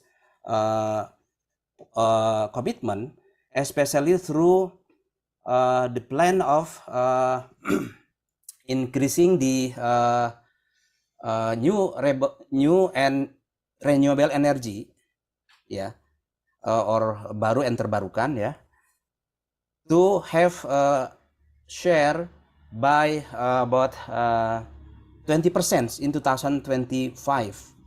Yeah. So what's the policy? Yeah. Of course, one policy is by inviting investment through this sector. Yeah. What is that? Yeah. Once again, new energy, our developing new energy needs very huge investment. Yeah. And one example policy is people can develop their own electricity source, yeah, using like solar panel, for example, and they can sell electricity created by solar panel to the government through PLN. Yeah. So that's why one policy to develop renewable energy or new energy. Another is, of course, as I said earlier, developing electric vehicle. How to support this? Yeah, we know that electric vehicle will emit less carbon. Yeah. Only in the production of electricity that we emit carbon, but when we use this vehicle, we do not emit much carbon. And one supporting policy from the government is subsidizing, yeah, this electric vehicle. Although this can be discussed more intense, yeah, in terms of who benefit from this subsidy, yeah. So, but as long as we are talking about reducing carbon emission, so this policy is expected, yeah, to make more people, yeah, only limited people, yeah, those who have a high income, to buy electric vehicle. But we don't see whether this subsidy will sustain in the long run. Why? Because this subsidy needs very big money from the government, yeah, to subsidize. Yeah. So that's one example. Another example, yeah, a policy is maybe it is related with the first questions. Yeah, the opportunity to make an activity in transition. Last time government banned the export of raw nickel. Maybe some of you have already heard that. So this ban of nickel or raw nickel export is intended to develop new industry in Indonesia in case of development of batteries, for electric vehicle. So in one sense, it tries to make industry or activities and create employment, create income, but another side is to try to support the development of electric vehicle. Yeah, that's why some countries, especially Europe, stand very hard for this government policy. Why? Because from the perspective of their industry, the ban of raw nickel make their difficult to develop their own battery. So that's why Indonesia is losing in the WTO forum. Why? Because in WTO forum we cannot limit our export, or we cannot ban our export unless we can show the national interest. But still this can be countered by the European interest, in this case in their industry. Okay, that's my answer. Thank you. Okay, thank Is that enough? you. How, Tayo? Is it enough? The answer Okay, enough? thanks a lot for the answer, Mr. Budiono. Okay, maybe we can add the substitute about the product maybe to reduce the carbon, and maybe we can support the Paris Agreement with maybe like we can substitute the product here. Maybe maybe that's all that we did. All we can I can get. Okay, that's all for me. Thank you for the answer, Mr. Budiono. Thank you. Thank you, Nathaniel.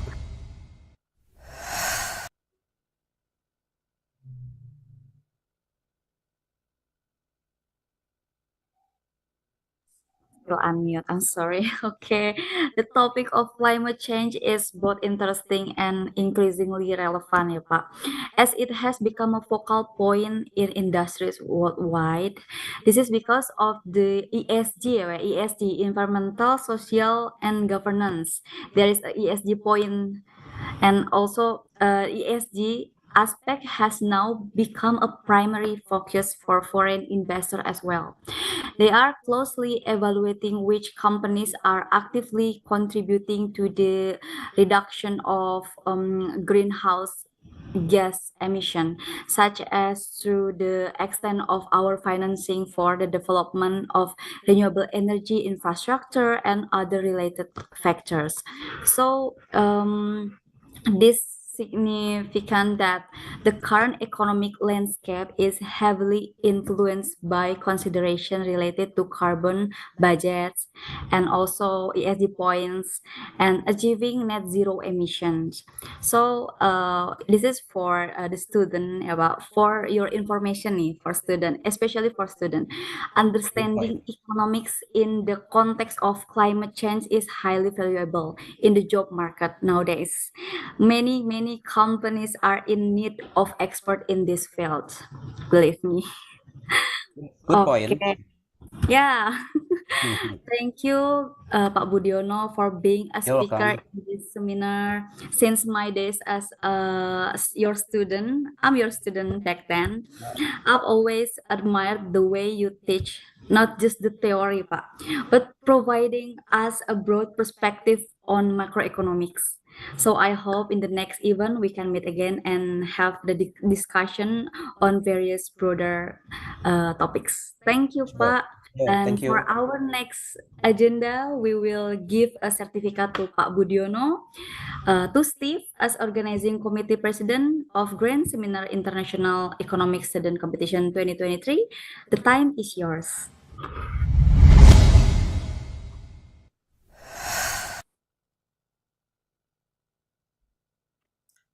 Thank you very Okay, much. thank you, moderator. And thank you, Mr. Budiono. We would You're like to welcome. express our heartfelt gratitude by presenting the certificate. Thank you for your contribution and dedication to our event. Thank you very much. Oke, mungkin I will give it back to the moderator. Okay, thank you. And before we go to another agenda, we will have a photo session with our speaker, Pak Budiono. For all participants, please open your camera and prepare for photo session. So, ready? Ready, yeah? Okay. We will have a photo session on 3, 2, 1. Oke, thank you so much Pak Budiono You're for the welcome. tour Thank you. event. Oke, till we meet again ya Pak. See you. Thank you. So I can leave now. Yes. Okay, thank you. Thank you so much. Okay, for delivering the presentation from Pak Budiono, now as I as a moderator give back to Master Ceremony to lead another agenda. Thank you.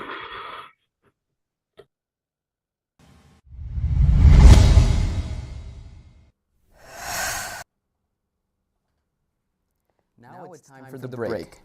Participants are expected to enter the Zoom at 12:35. Thank you and have a good rest.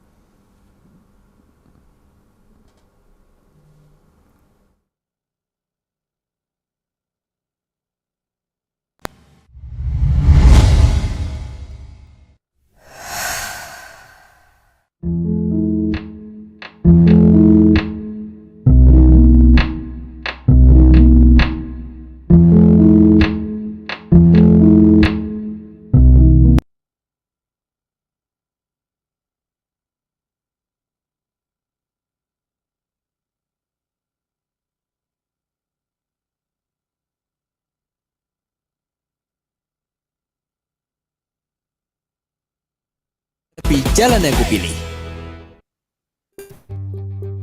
Di setiap pilihan, pasti ada tantangan. Tapi, aku siap menghadapinya karena ini jalan yang kupilih.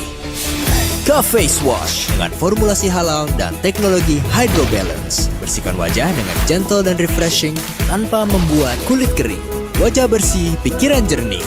Siap hadapi apapun tantangannya.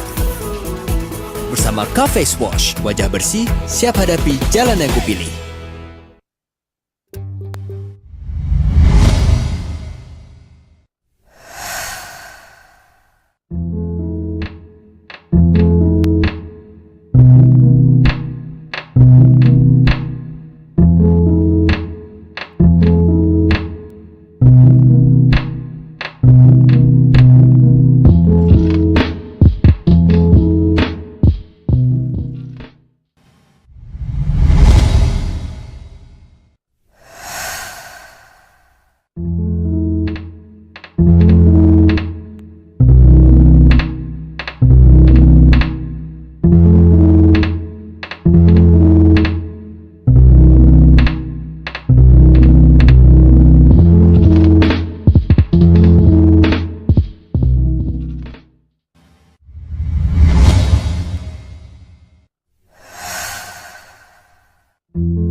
you to all participants who have returned to the main room.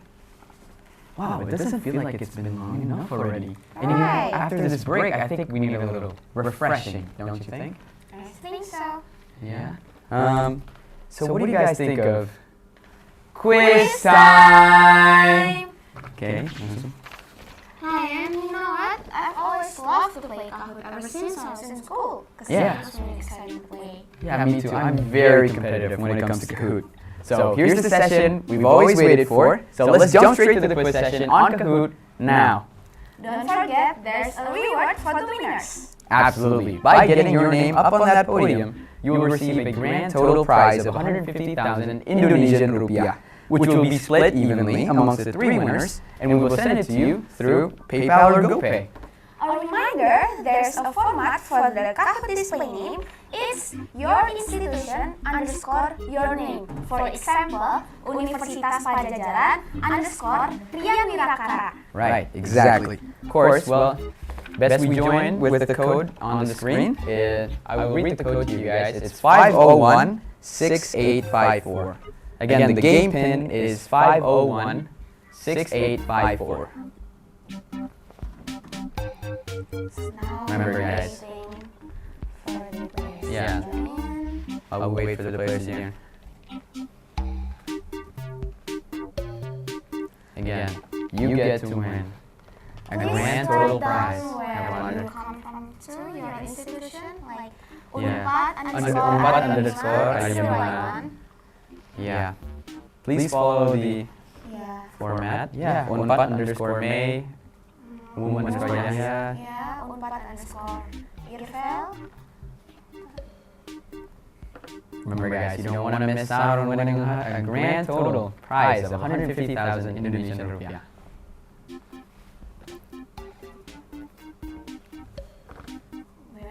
Which I think, yeah.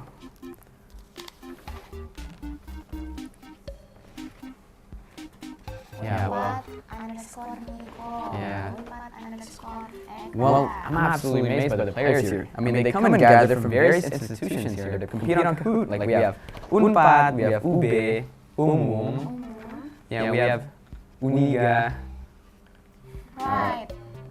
I mean, everyone should have feel really excited to play this Kahoot, right? Right. Obviously, this quiz is brought to you for having fun. After we've been inspired by the outstanding speakers before. What a memorable experience we've got here. Now we're going to wait for the other players to join, so hurry up and let's enliven this event by having the participation in your opportunity on this quiz. Right, we've got a whole lot of players now that have just joined. Again, guys, remember the format is your institution underscore your name. So mention where you came from, so what university you came from.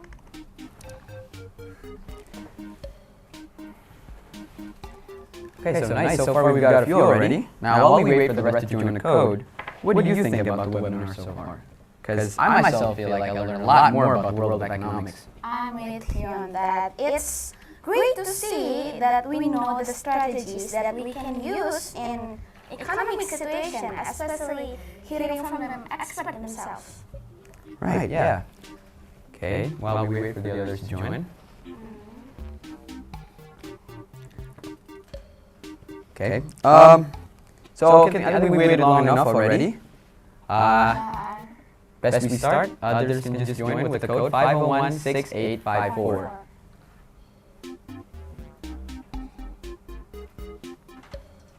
Oh, okay. Okay. Okay, I feel like there's still a lot more people joining, so let's just wait for them.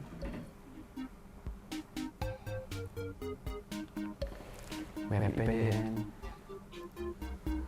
A prize is waiting for you all, so make sure you join this Kahoot, okay? Yeah. Again, grand total prize of 150,000, which will be split evenly amongst the 3 winners. So if you get your name on the podium, and I think it's really worth it, isn't it? I mean, considering we're students far away from home, And I think 50,000 rupiah you can buy. That's a whole food. Yeah, that's a day's worth of food. Unpad Indira, Unpad Selfie, Unpad Rocky, Unpad Alfian, Unpad Bandung Hanifa, Unpad Salsa, KMC, Unpad ya. Unpad Razan, Unpad Rory. Again, guys, the code is 501-6854 on the screen.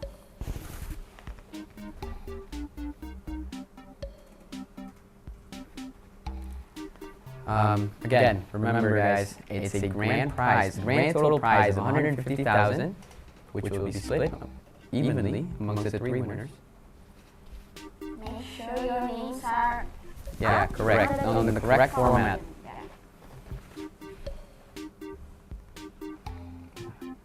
Okay. All right, so I think we waited long enough already. I think we should get ready.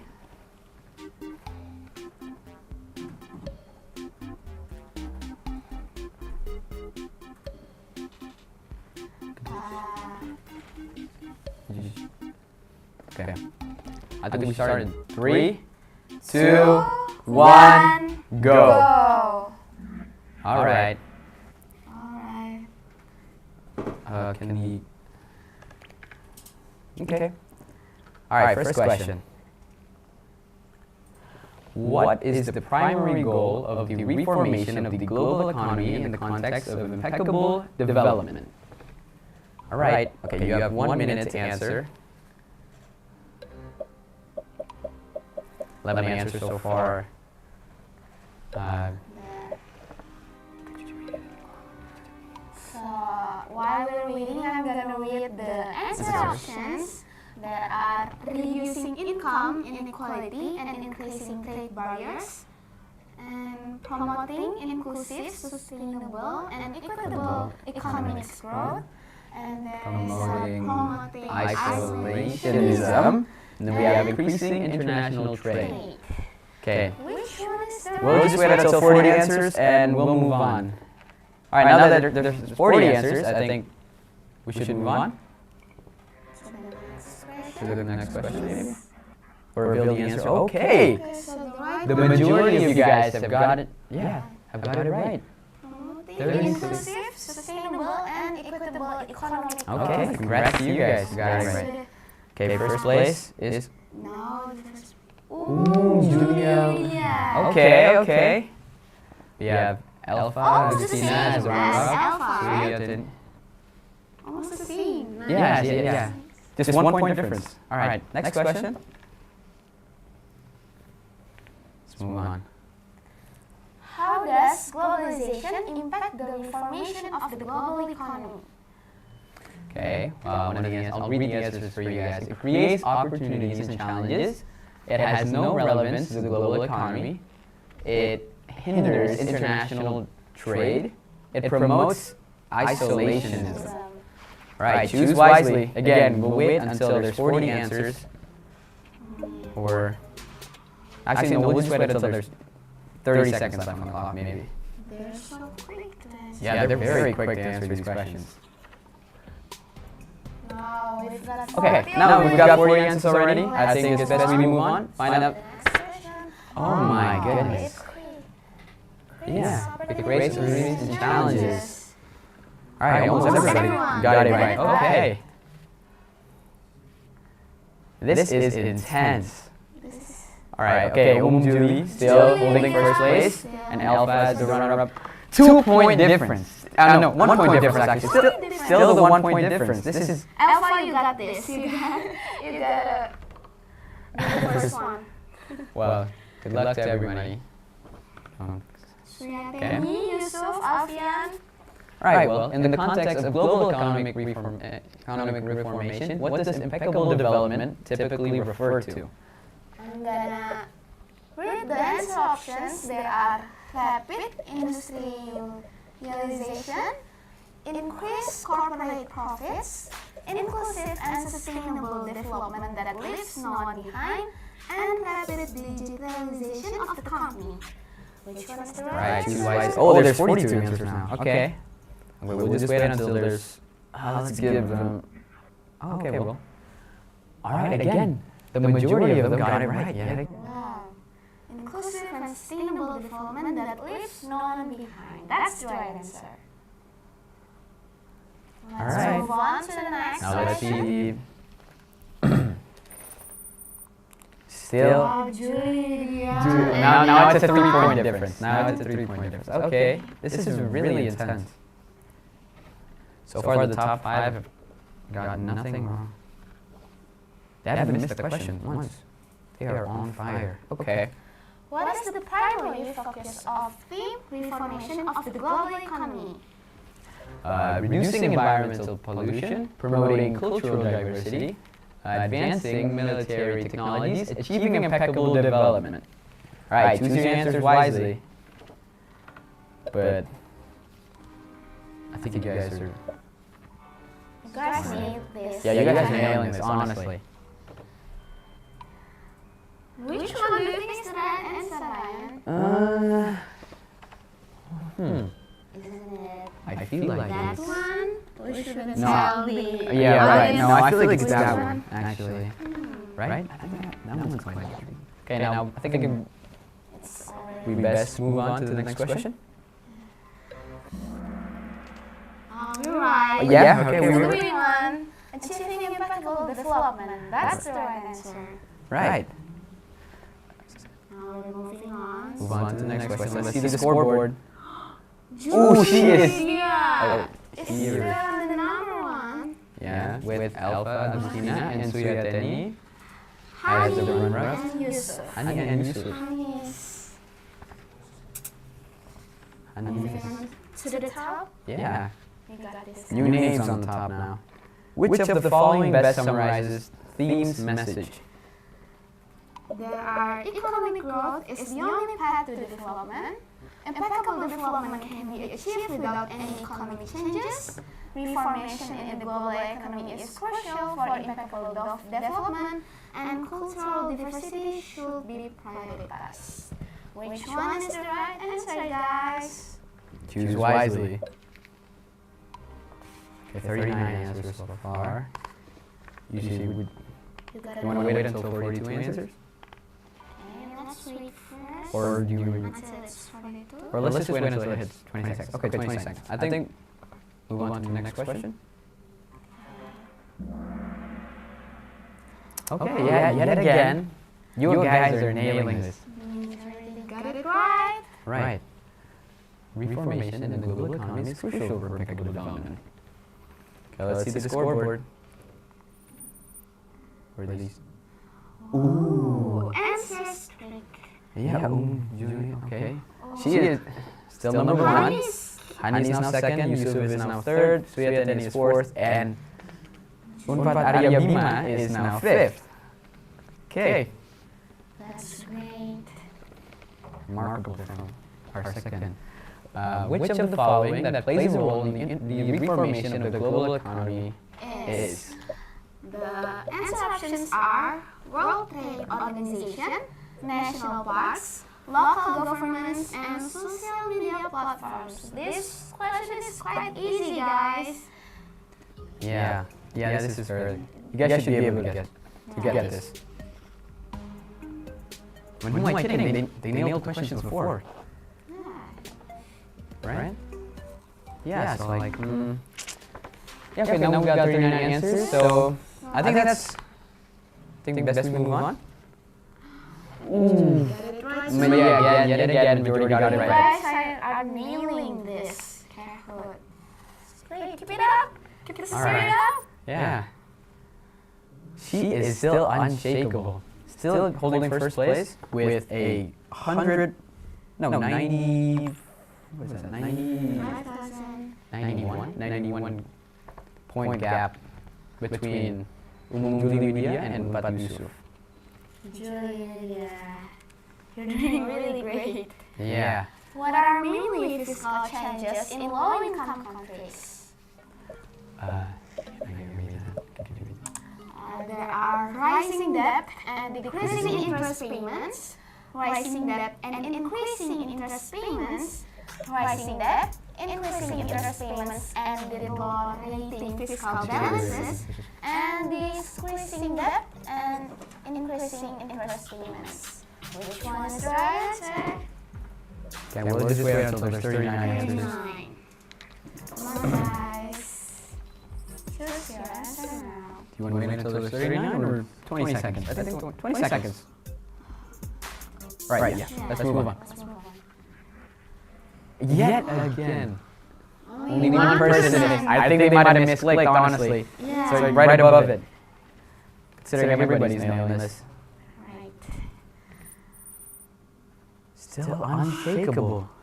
Julia. You really nailed this. Yateni, Arya Bima, aim for the number one. What is the policy priorities going forward from a global perspective? Microeconomic stability boosts international trade and resilience. Macroeconomic stability boosts growth and resilience. International trade stability boosts growth and resilience. And international trade stability. What is the 36 answers. 37 answers. We'll wait. 20 seconds? Okay, we'll wait until it's 20 seconds left. Just for anyone who wants to answer. 3. Oh! Maybe get it wrong too. Yeah. The right one is So this one was challenging, wasn't it? Yeah. And I couldn't get that, honestly. Me too, honestly. Yeah. Right? Is Julie is still... Julia is still nailing this. Zaki Ahmed is now number 3. Yeah, Arya Bima has been taken off his throne and replaced with Zaki Ahmed. Number 4 and Ilman is getting number 5. Suyatani might be the first two. What is the policy priorities to boost growth and resilience? Okay, boosting short-term growth and strengthening international trade, boosting long-term growth and strengthening resilience, boosting international trade and strengthening resilience, boosting short-term growth and strengthening resilience. Okay, now we got 29 seconds. Okay. Maybe this one's a bit challenging. 32. Questions are harder than before, than Yeah. the first ones.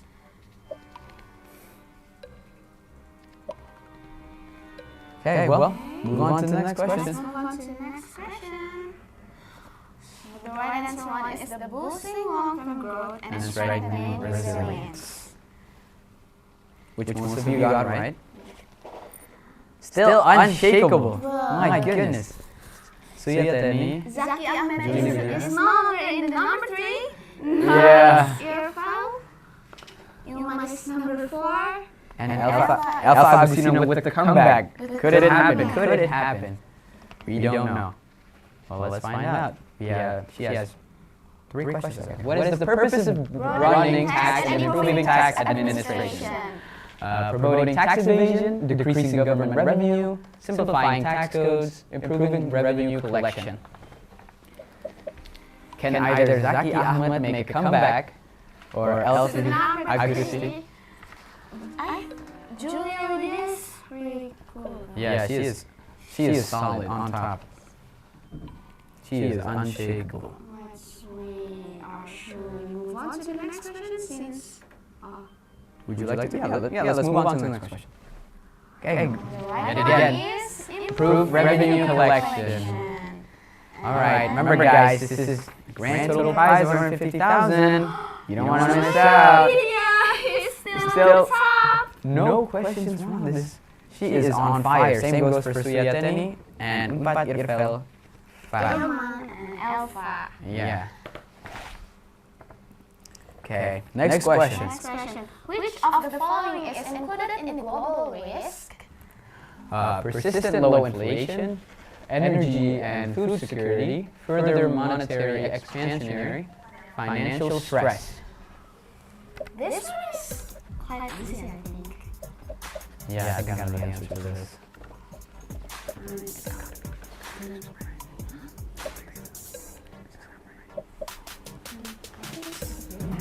Really? Yeah, well, let's find out, right? Let's move on to the next question and find out the answer. Right. Financial stress. Okay, I might have guessed wrong. I guessed it wrong too. That's okay, that's okay. Which most of them? Let's see if she is still unshakable. Could Alpha Agustina make the comeback and put her name on the podium? Unpad Razan is number 5. Okay. Razan, aim for the first spot. Bolster International Cooperation aims for fostering global competition, encouraging unilateral decision-making, reduce food insecurity, promoting isolationism. All right. To those top 5. Well, to the top 4 and top 5. You guys might have a chance of winning the prize if you get this one correctly. 50,000. Which is really worth it. I mean, could either use it for, go ride, or go food, or anything like that. 50,000. All right. All right, since this is the last question. Ooh. Okay, that one was. Could not have guessed that. Okay, since we're already in the last questions now. Right, yeah. Let's get the podium. Alpha Agustina in 3rd place. Suyateni in 2nd, and the first one it's Julie Widya. Julie Widya, congratulations! Okay, well, first and foremost, I would like to thank all of the participants who joined the quiz earlier this day. As you all may have seen, it was quite an intense competition between Julie Widya, Suyateni, and Alpha Agustina. We're very pleased to announce winners of this quiz for this session. So it was Julie, Alpha, Julie in 1st place, Suyateni in 2nd, and Alpha in 3rd. And since they all made the podium, they get a grand prize. What do they get? 50,000. Exactly. Okay. Congratulations to all the participants that was stated on the screen above. And for the rest who haven't got the chance to be the winners, we appreciate each and every one of you for participating on this quiz and for staying still until the end of the event. Okay, congratulations to all the awesome winners of the quiz. You may contact number stated on the chat box to accept your award.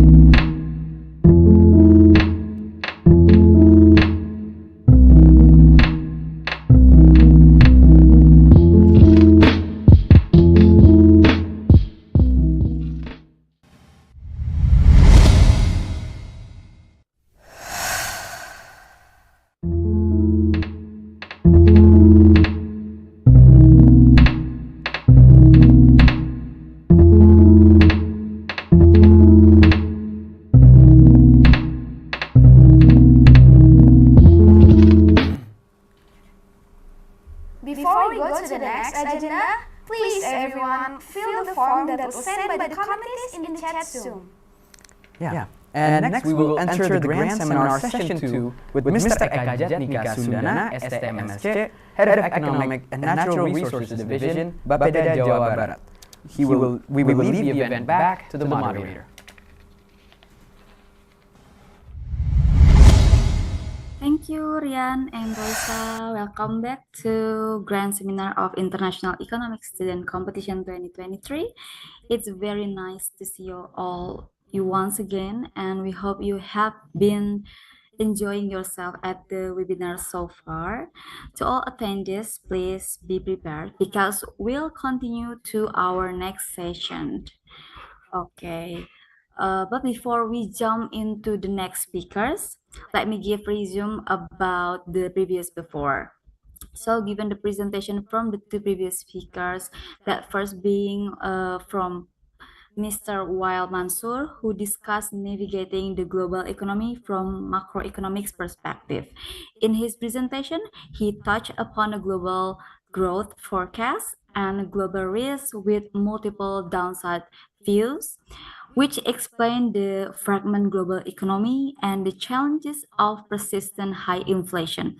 The world economy is becoming more divided, potentially complicating international trade. So additionally, ongoing high inflation can lead to increased costs for businesses. So despite these challenges, we also discuss strategies to boost growth and resilience with policy priorities and such as strengthening investment to meet development and climate goals. Talking about climate goals. These climate goals connect with the topic of the second speakers, our second speakers, Pak Budiono, who presented on climate change. Climate change indeed present a profound and far-reaching challenge to the global economy too. However, addressing climate change also brings significant opportunities, transitioning a low carbon economy and drive innovation, create new industries.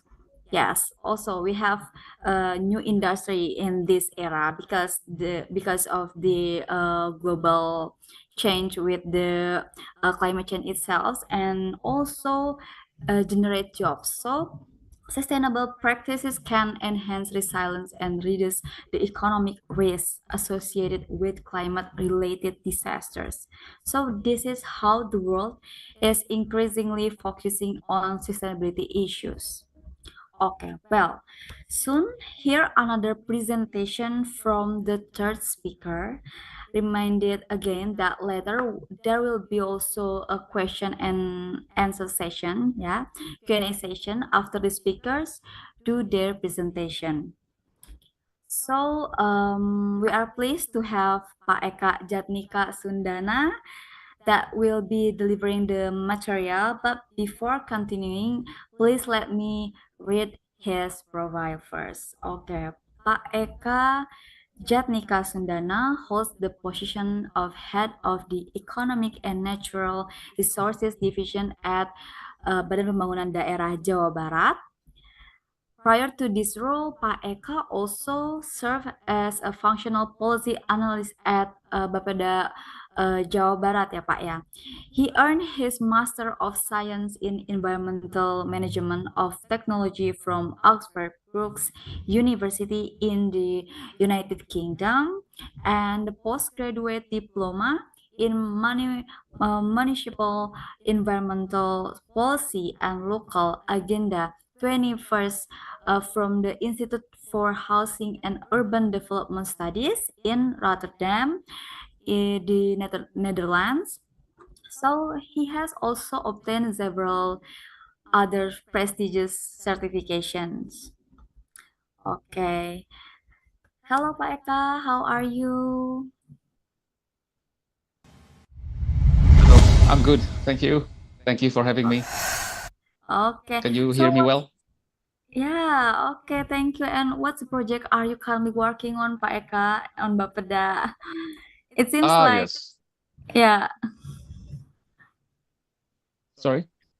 Oh, yeah. So, what are you currently working on? Like a project on Bappeda, maybe that you want to share with us in here? Okay. First of all, good afternoon, everybody. Again, thank you again for having me today. It's very happy to be here, to be invited by the students of Unpad from the economy and business faculty. Yeah. Well, currently, Bappeda is now developing a draft for a long-term development plan. So as you Okay. know, the previous development plan, the long-term development plan is 2005 to 2025. So we are now already started developing the next one, yeah, for 2025 to 2045. So we need to support the mission of central government to achieve Indonesia Emas 2045. So now now we are doing now, develop a document for long-term development plan. Also involving young planners, yeah, including students from UNPAD a few months ago.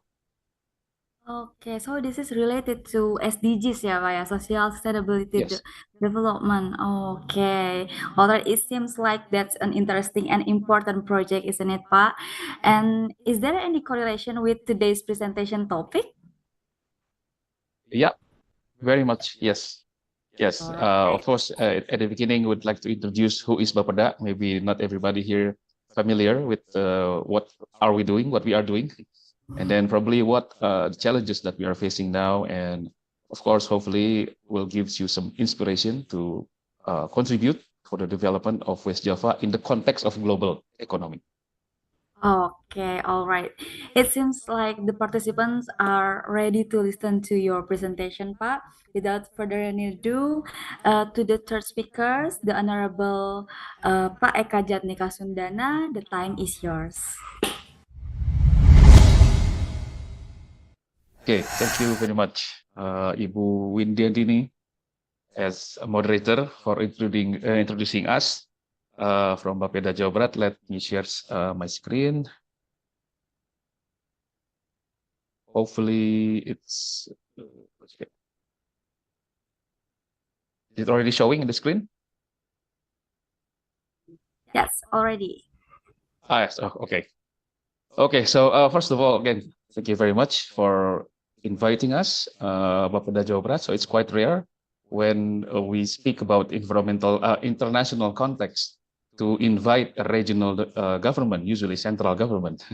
But of course, West Java is one of the largest province in Indonesia. And of course, our future ambition is to be one of the economic players in Southeast Asia or maybe Asia Pacific. So I think it's very timely that this presentation can be delivered and maybe can inspire the students that maybe we can work together, share some ideas, to contribute to West Java development. So today we will present about how we can transform the economic situation in West Java towards 2045. Yeah. Again, thank you for the organizers, and also thank you also for the students and all the audience. Also to the previous resource person. It's privilege for us to share, let's say same podium with two distinguished gentlemen, experts. Yeah. So as introduced before, my name is Eka Jatnika. I'm the head of Economy and Natural Resource Division from Bappeda Provinsi Jawa Barat. But I am not here by myself. I'm also supported by my colleagues. Yeah. Here's also present Ibu Faizah Nur Fitriah. She's the special planner of Bappeda Jabar. Can you say hello, Bu Faizah, to the audience?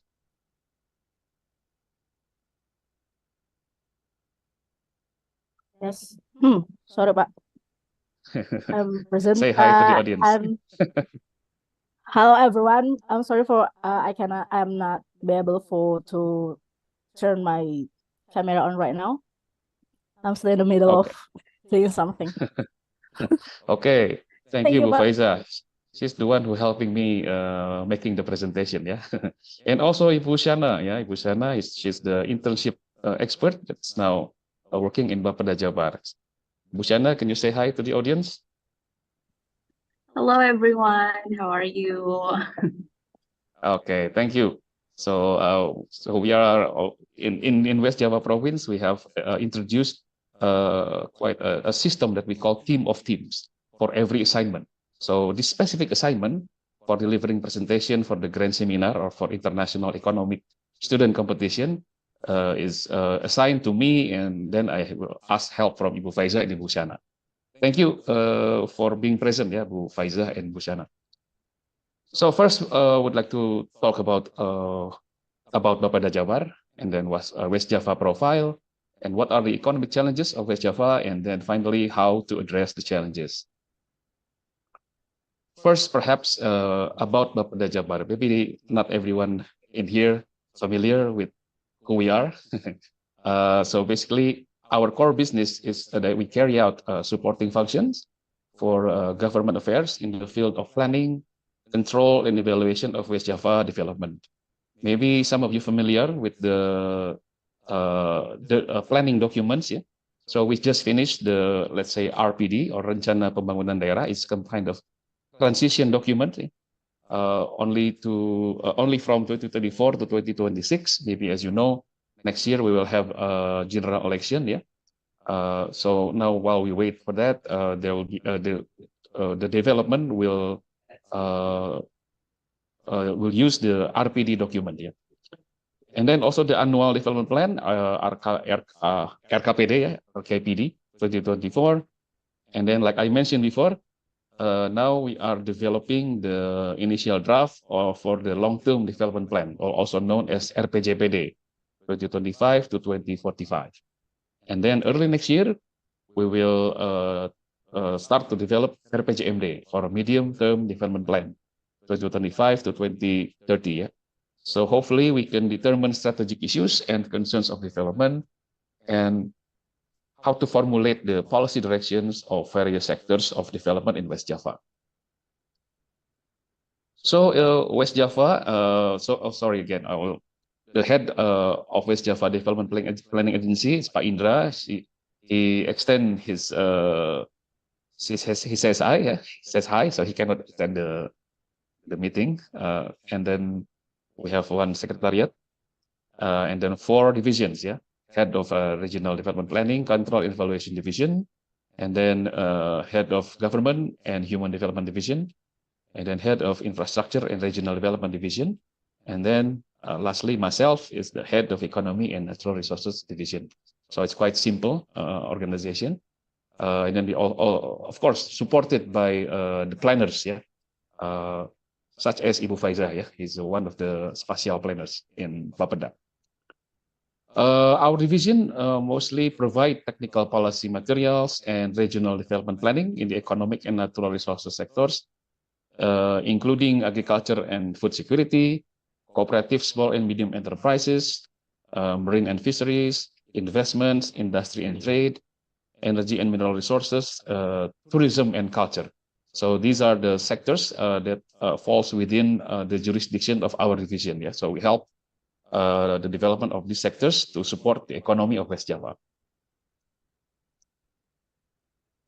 Okay, now we move on to the West Java profile. Yeah, so maybe some of you live your whole life in West Java, or maybe some of you like migrate from other area or maybe other province to study in West Java, or maybe your parents is migrating since many years ago to West Java, and now maybe you are not not originally from West Java, but now you live in West Java your whole life. Maybe would be interesting, yeah, to see what you can about West Java. So first of all, without Googling, do you know how many municipalities in West Java? Ada berapa kabupaten kota di Jawa Barat? Maybe one of you can say something. How many municipalities?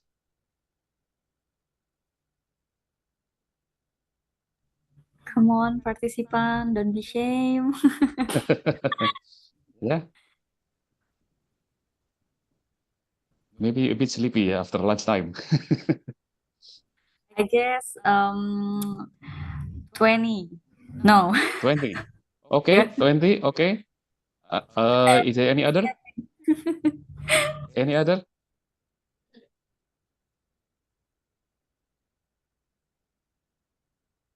Well, okay, then I will say this. So we have 18 regencies or 18 kabupaten and then 9 cities, yeah, 9 kota. So we have 27, yeah, 27 municipalities, yeah, in West Java, including 627 districts, yeah, or kecamatan, 645 neighborhoods or kelurahan, and 5,312 villages, yeah, or desa.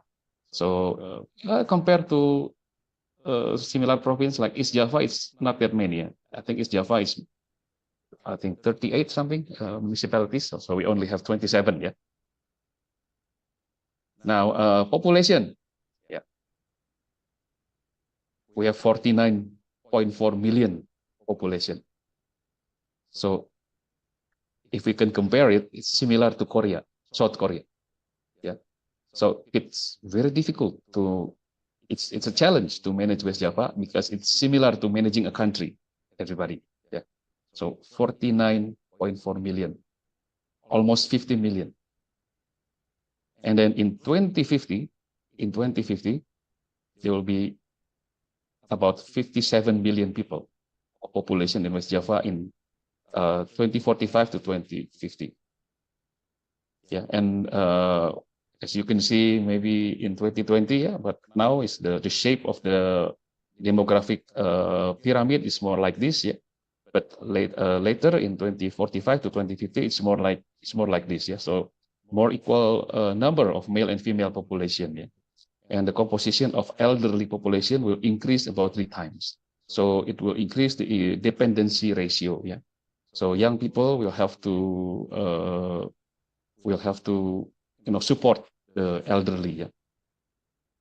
But the good news is like this. So for now, this is the current data, yeah. The good news is from the about 48 to 49 million population, 28% of you are Generation Z, yeah, young people. So maybe the audience in here mostly are Gen Z, yeah, and then 26% are millennials or Gen Y, and then Gen X 2022 about 22%, a baby boomer about 10 to 11%, etc. So about 70% is productive, yeah. The population are productive. That's why we are now entering the demographic bonus, basically. So we have to seize this opportunity because this is a chance for us to, to achieve the Indonesia Emas 2045, yeah, through the increasing demographic of productive population, yeah. And then maybe we can see a snapshot about the GDP of West Java. As you can see, 41.47% is supported by industry, yeah, manufacturing, industri pengolahan, and then followed by trade, 14%. And then this is from the lapangan usaha, yeah, and then from the spending, household consumption still the highest, 66%. That's why, because we have, maybe the largest population in Indonesia, it's very easy to achieve economic growth due to high household consumption, yeah, and then also export, import, etc. Government spending is not that much, so 5.34%, which is a good indicators, yeah. So government consumption should not be that high, as long as we can provide a great incentive or situation or atmosphere for business entities to do their activities. So processing industry the highest, contribute to GDP, etc. Yeah. Now, if we compare with national, yeah, West Java is mostly about neck and neck, yeah, similar to national, but always higher. Yeah, West Java mostly always higher, but yeah, we can see there's some decline here and there. Let's say 2008 to 2009, there are global monetary crisis, and then 2014 to 2015, the decline in commodity prices, and then of course, as we know, 2020 to 2021 global pandemic, yeah, COVID-19, which really hurt our economy. We have minus economic growth, yeah. But thankfully, our nation is very resilient. Our nation is great, so we can bounce back really, quite fast. Yeah. Also now West Java already growing again to 4.45% in 2022, and then I think the second quarter of 2023 we also grow to 5.25%. Yeah. A bit higher than national growth, yeah, which is 5.17%. So far, it looks good, yeah. If you're talking about economic growth rate, and then if you can see, of course, the economic growth also supported by the investment realization. Yeah, West Java always number one. West Java always number one in terms of investment realization, both foreign and domestic. Yeah, always increasing, as you can see, year-on-year comparison from 83.5 trillion increased to 103.67 trillion. And also labor absorption, ya, penyerapan tenaga kerja also increased from 8,055 to 120,856. Yeah. And then the number of projects also significantly increased, yeah, from 16,000 something to 39,000. So basically all is good, yeah, in terms of economic growth, investment, etc. So from this snapshot, we can say that, okay, everything is okay, yeah, for West Java. Yeah, but of course, it's not that easy, yeah, everybody. It's not that easy. If you only look only to economic growth, or we only look investment, etc. They are also, we have facing some challenges, yeah. As I said before, yeah, manufacturing or processing industry is the largest contributor to West Java GDP, yeah. However, the growth of the manufacturing is not the solution to the high unemployment rate in West Java, even in industrial area. So it's quite irony, yeah, as you know, there are areas with high industrial activities, the unemployment rate also high. Yeah. So this is the percentage of open unemployment rate, or TPT, ya, tingkat pengangguran terbuka. As you can see here, districts that have the largest industrial estates and largest number of industrial workers actually have open unemployment rate above the average of West Java. Yeah. So the average is 8.31. Yeah. But the industrial area, ya, kawasan industri, actually they have higher unemployment rate. And we can see unemployed people in West Java in 2022 is about 2.13 million, and mostly contributed by graduates from SMK and SMA. Yeah, so it's about 27%. The graduate from SMK and then SMA, they couldn't get jobs, so they become unemployed, yeah, because they don't have the necessary skill to be absorbed by the industry and other type of jobs. Other challenges, also the disparity, the economic disparity between urban and rural area, which is represented by the indicator that is known as Gini ratio. Of course, you are economic students. I think you already know about what Gini ratio is. So in average, Gini ratio of West Java is 0.425, yeah, which belongs to the category of moderate inequality. The problem is it looks increasing. Yeah, the trend is increasing, yeah, from 2017 March to March 2023. There's an increasing trend, yeah. So it's quite worrying for us. As you can see, it is contributed to the disparity between the blue lines and the green lines. The blue line is the urban, and the green lines is the rural area. The gap is quite significant, yeah. So our homework is how to reduce the gap, yeah. How to reduce the Gini ratio, especially in urban areas. Yeah. And then if we compare the Gini ratio to the national, as you can see in 2022, yeah, West Java is 0.425, yeah. It's significantly quite higher than the national, yeah. So that's why it becomes our main attention, yeah. Because Gini ratio and high unemployment rate finally will contribute to the next one, which is poverty. Yeah.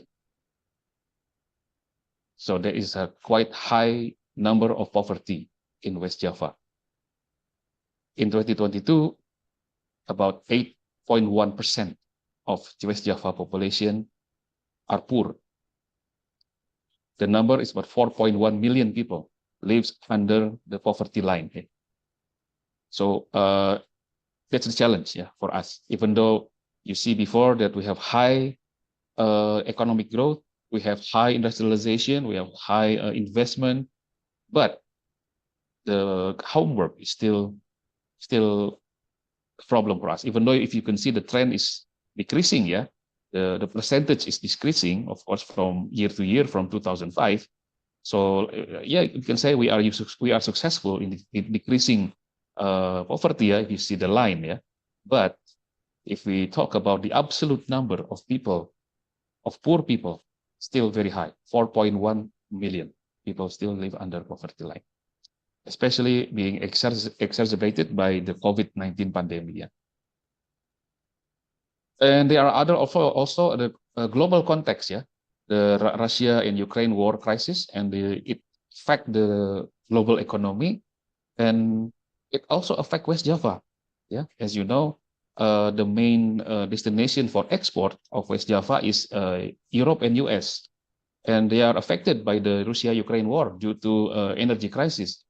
So they reduce the number of import, and one of them to West Java.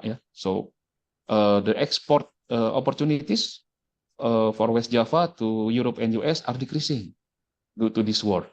So in turn, it will decrease the turnover of the businesses, of industries, and higher rate of employment termination. PHK, pemutusan hubungan kerja, is high. So this will increase unemployment rate. So even though the war is far away in Europe, it affects us all, especially the workers in West Java working in industrial sector. As you can see, for example, for textile industry, it's decreasing.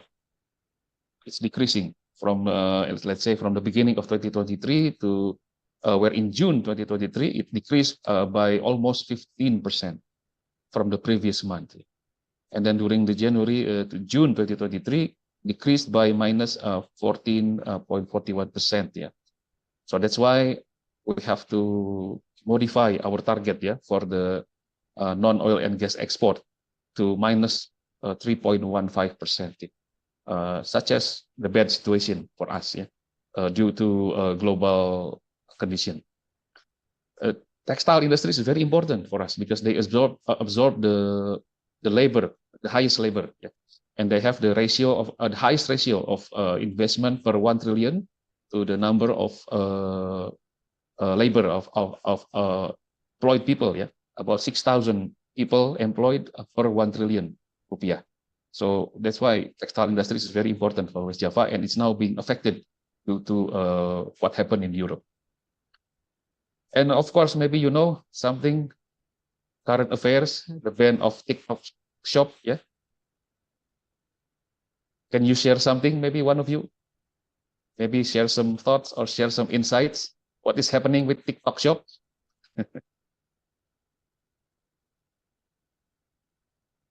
Yeah, the government banned the TikTok shop because of the Tanah Abang market will be, yeah, that's it.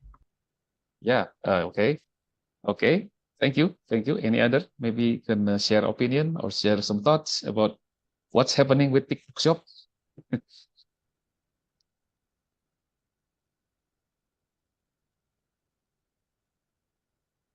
Nobody?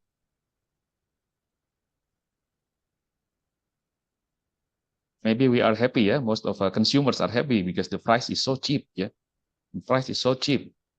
But as we know, it's basically the product from China, who dump their product with such a low price, I don't know, the Pak Teten Masduki, the Minister of Cooperative, he alleged to assume that there will be predatory pricing, so they drop the price so significantly low, so they cause damage to local SMEs in Indonesia. Sellers at Tanah Abang experience more than 50% loss of profits due to the situation, so they cannot compete with the imported products, which is sold at much lower prices. This situation, I don't know if the ban of TikTok shop is is the right solution. We'll see. Ministry of Trade also mentioned that to prevent domination of the algorithm and the usage of professional data in business interests, social commerce is only allowed to promote goods and services without direct transaction. So the central government would like to separate to separate social commerce and social media. Yeah, social media is only for promotion. Yeah, no transaction is allowed. Yeah, although it's debatable. Yeah, we can talk a lot about this. For me personally, the ban of TikTok Shop is not the solution. Yeah, I think not only the solution. Yeah, because it's just the permit issues. Yeah, I think maybe in the next month or 2 months, TikTok can get the license and we can operate immediately. It's not that difficult, I think. But the problem is, I think if we close the TikTok shop, yeah, maybe also can hinder our own SMEs to sell their products. Yeah, as you know, only 25%, yeah, about 25% of West Java MSMEs that is already connected to online digital. Yeah, so they need more exposure, I think. So, yeah, there are some issues that need to be discussed. Yeah, so this is a current affairs that also need to be considered. Also, of course, by students like you all, yeah, to know the current affairs. What is happening currently in West Java and in Indonesia in general. And of course, we have future challenges. Yeah, mega trends. It's already mentioned in the document Visi Indonesia 2045 by Bappenas. So we need to consider these issues as, of course, challenges, but also opportunities. Yeah, there are international trade, global finance, etc. Yeah, that will define what will happen to us in Indonesia, whether we can answer to these challenges or we just become just the audience, yeah, or just a spectator to what is happening. Especially for West Java, of course, like mentioned before, 27 regions or cities. But now, in terms of the area, before we can only manage the land area, yeah, about 3.6 million hectares. But now there are some also about some 1.7 million hectares of water, yeah, water area, which is surrounding the area of the land of West Java, yeah, that we need to manage. Yeah, there are coastal boundaries that we need to manage. So about 5.3 million hectares of area, yeah, spread out across 11 regions of cities, yeah, for the sea area that we need to manage. So these opportunities for us, yeah, maritime conservation area, marine park, industry, tourism, seaport, fish port, etc. We need to manage this, and this also opportunities for us for economic growth, yeah. And this is already regulated with West Java Urban Planning, yeah, or RTRW 2022, and 2042. From Perda, I think for Perda or the Provincial Regulation number 9, 2022. And also we have to consider this, yeah. Maybe the national capital city will relocate from Jakarta to East Kalimantan. This could be good or this could be bad, depending on how we see it, yeah. But I think there are some implications over West Java, yeah. In terms of politics and government, there will be maybe some issues in relation with the direct coordination with the central government, and of course, how the metropolitan area can integrate, yeah, with the bordering metropolitan areas, yeah, or Bodebek Punjur. And then business and opportunities, perhaps there will be opportunities, yeah, to shift or expand business orientation to West Java. And of course, also transportation network, yeah, optimization and mitigation as the impact of reduced KCJB demand, yeah.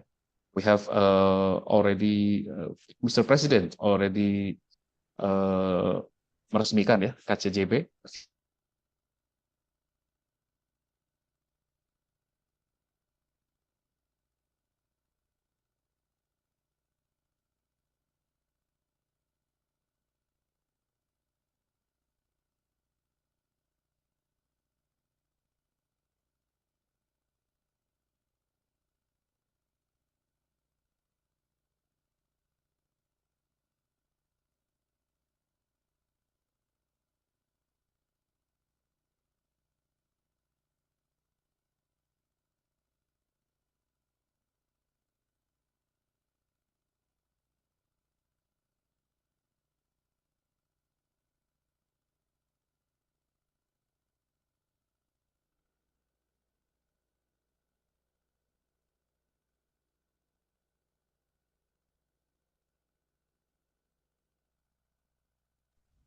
Hello. Okay, I think it's about the internet connection problem, right? Okay, until we wait, Pak Eka join again. Maybe I can give a conclusion first, or maybe there is some person from Bappeda. Oh, here, Pak Eka was joined Sorry, again. It's sorry. okay. My internet has some issues. Yeah. So Okay. yeah, okay. Yeah, so basically, hopefully, we can become in 2045, West Java can become point of interest, yeah, to replace the role of DKI Jakarta. Of course, also mention before I speak, I saw the quiz, yeah, before the quiz. I think it's very good, and the questions are very broad and many, covering many aspects of economy, which is very good. One of them, of course, the carrying capacity, and food security for West Java. Of course, environmental issues, climate change, and energy transition mechanism also will be an issue in West Java. Maybe it already happening now, yeah. Drought, yeah, kekeringan. Now we call El Nino. El Nino is happening now. Usually in November or December, already rainy season. Of course, rain will start in November, yeah, but the El Nino effect will still be felt by us until about February or March 2024. So this is issue for us in terms of food security, yeah, because there are many gagal panen, something like that. And of course, digitalization and high tech also future challenge for us. Yeah, the use of electric vehicles. Hopefully, we can reduce CO2 emission, and also the application of IoT, yeah, Internet of Things. One of many is applied to smart farming. And the previous governor, Ridwan Kamil, also said that there will be about 400 position of government officers that can be replaced by AI. Yeah, that's why it can be challenging for us. It can be dynamic, but can also the issues for us, yeah, because could affect the higher unemployment, yeah. So that's why we have to prepare the human resources to answer the challenge of digitalization and high tech, yeah, towards society 5.0. Okay, so the next one, we already talked about the challenge, yeah, and now we talk about how we address the challenge, yeah, how we address the challenges. Well, at least from our perspective, yeah, from West Java government.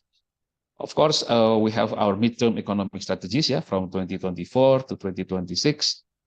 We try to shape inclusive and sustainable economic growth, yeah.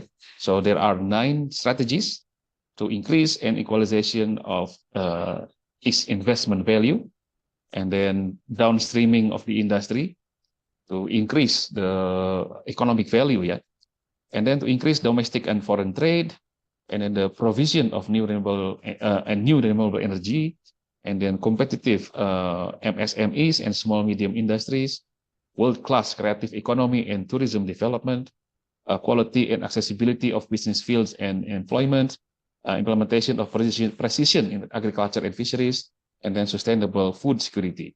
This is our strategies for the next 2.5 years, yeah, for the transition era. And activities in 2024, of course, there are some programs for food, smart fishing, millennial farmers, food reserve, etc. And then for the economy, we have OPOP is one pesantren, one product. Yeah, it's for the economic improvement of pesantren, yeah, so they can sustain themselves. Yeah, and then scaling up of SMEs, new entrepreneur or wirausaha baru. Yeah. And then trade exhibition, labor-intensive infrastructure, job fair, and job training. And of course, also tourism, tourism village or desa wisata, yeah.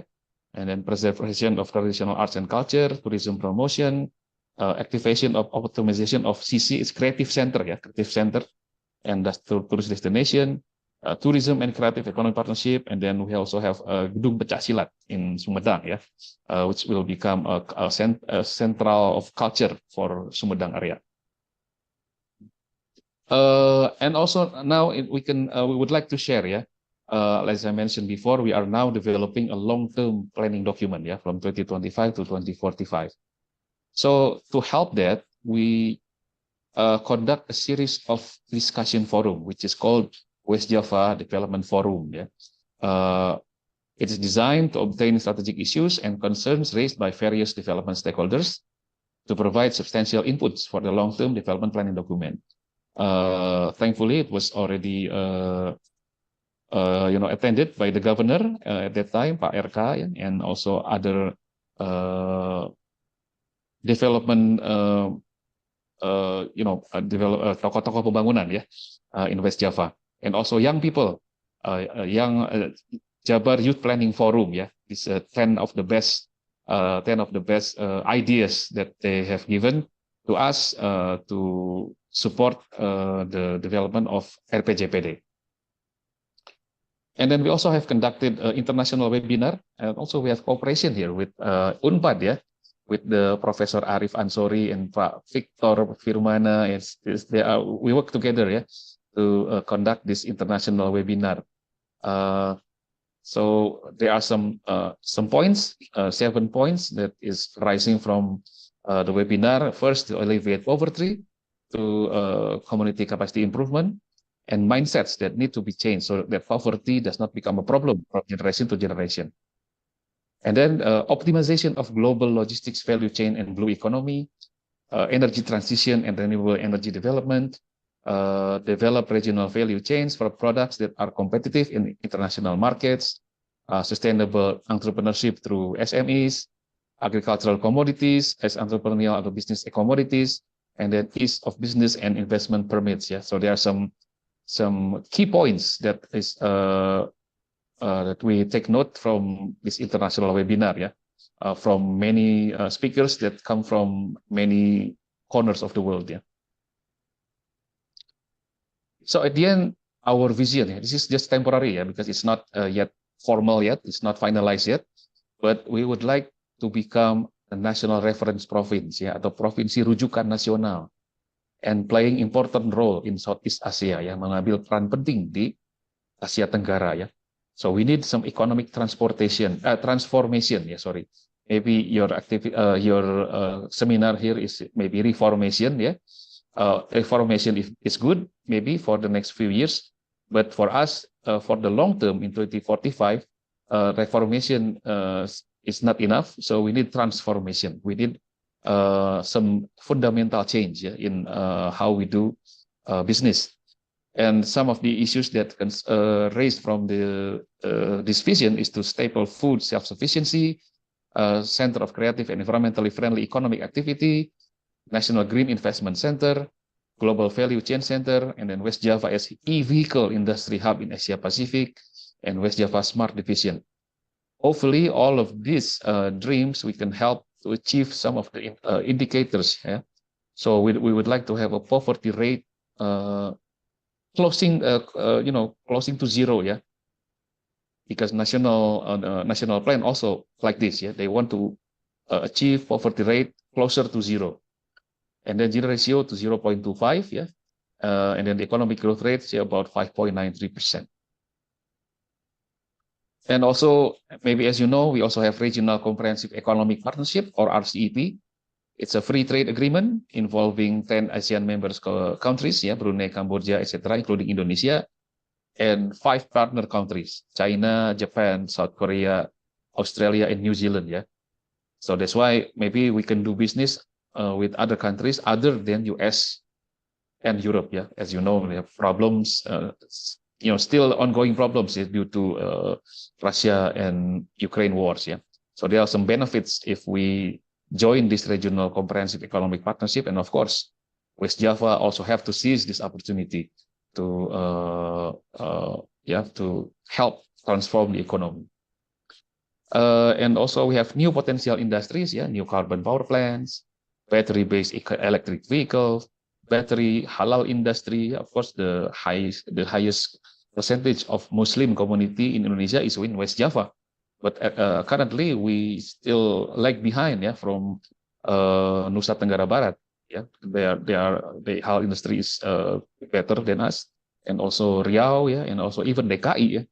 So halal industry will be also the future of West Java, and also phytopharmaceutical industry, maintenance, repair and overhaul, and aviation airport services. Yeah.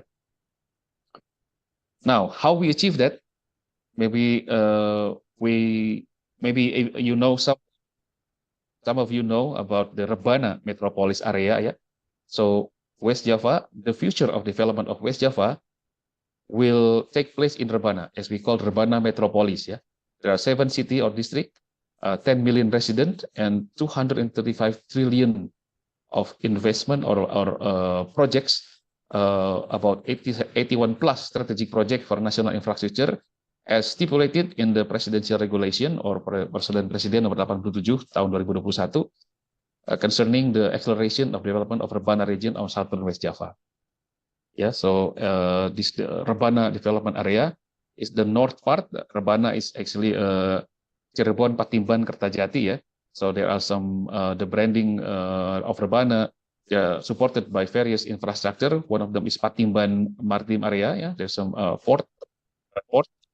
Kertajati Aero City, yeah, now already in function because the Jalan Tol Cisumdawu is already established, yeah, already finished. So we can now reach Kertajati Airport in no time, yeah, only 1 hour from titik nol in Gedung Sate, yeah.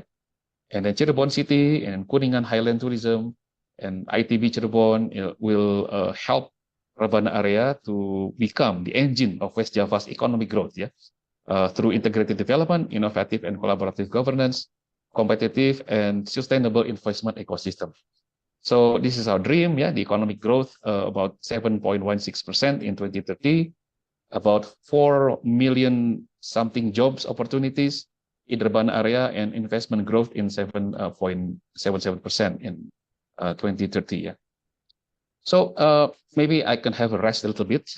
Maybe I can show you some video about Rebana development area to show you this is the future of West Java, and to see whether this area can become the engine of growth for West Java.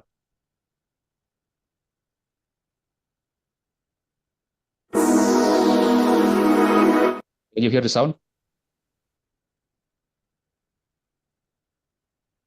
Welcome to Rebana metropolitan area. Welcome to the place where beauty, culture, nature, productivity, and modern urbanism meet together.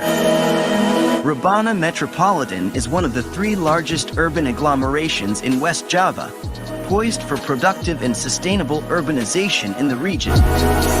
Metropolitan Rebana is promising to be the new growth pole to engine the economy to the whole region of West Java. Through a holistic and integrated development approach, innovative and collaborative governance with competitive and sustainable investment ecosystem, Rebana will become the gleaming monument to build a prosperous future of West Java. The Metropolitan encompasses 7 cities and regencies, namely Subang, Indramayu, Cirebon, Majalengka, Sumedang, Kuningan, and the city of Cirebon. Strategically positioned within a globally connected transport network, Rebana serves as a pivotal hub for trade and economic mobility within the Java Island. Since its inauguration in 2018, Kertajati International Airport has been officially operational. The airport has a terminal capacity of 5.6 million passengers yearly, and it plays a role as one of the anchors and centers of connectivity and logistics in Indonesia. Cargo movements have also recorded their busiest period during the pandemic. Kertajati Airport has also recently become the departure gateway for Hajj and Umrah flights since May 2023. Mr. President Joko Widodo has also directed 2 state-owned companies, Dirgantara Indonesia and Pindad, to be located in the Kertajati Aero City, potentially making it as the site for strategic security and defense industry in Indonesia.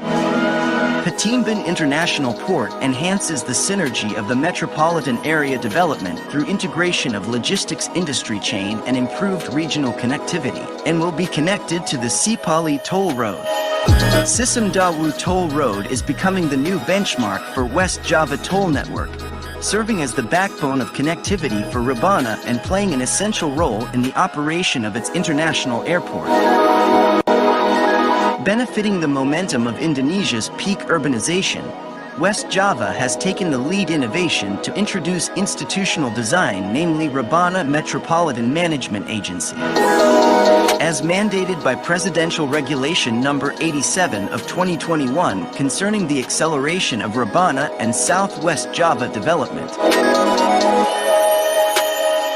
The Rebana Metropolitan Management Agencies was established to help the 10 million people of the Rebana Metropolitan to build their society and to build their metropolitan to become one that is sustainable, livable, and productive at the same time.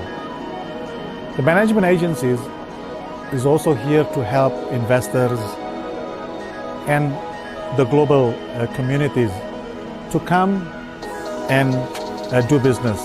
We are here to help investors to be successful.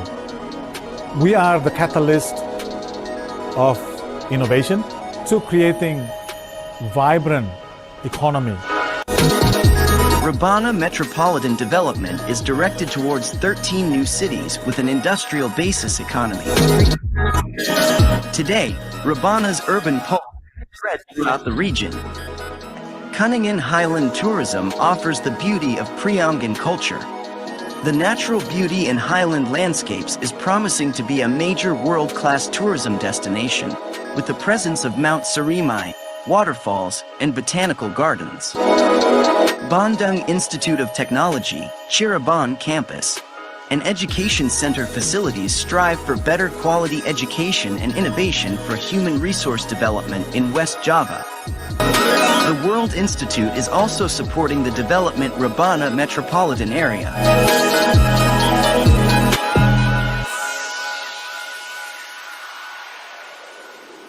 Come together with the people of Rebana and the people of West Java.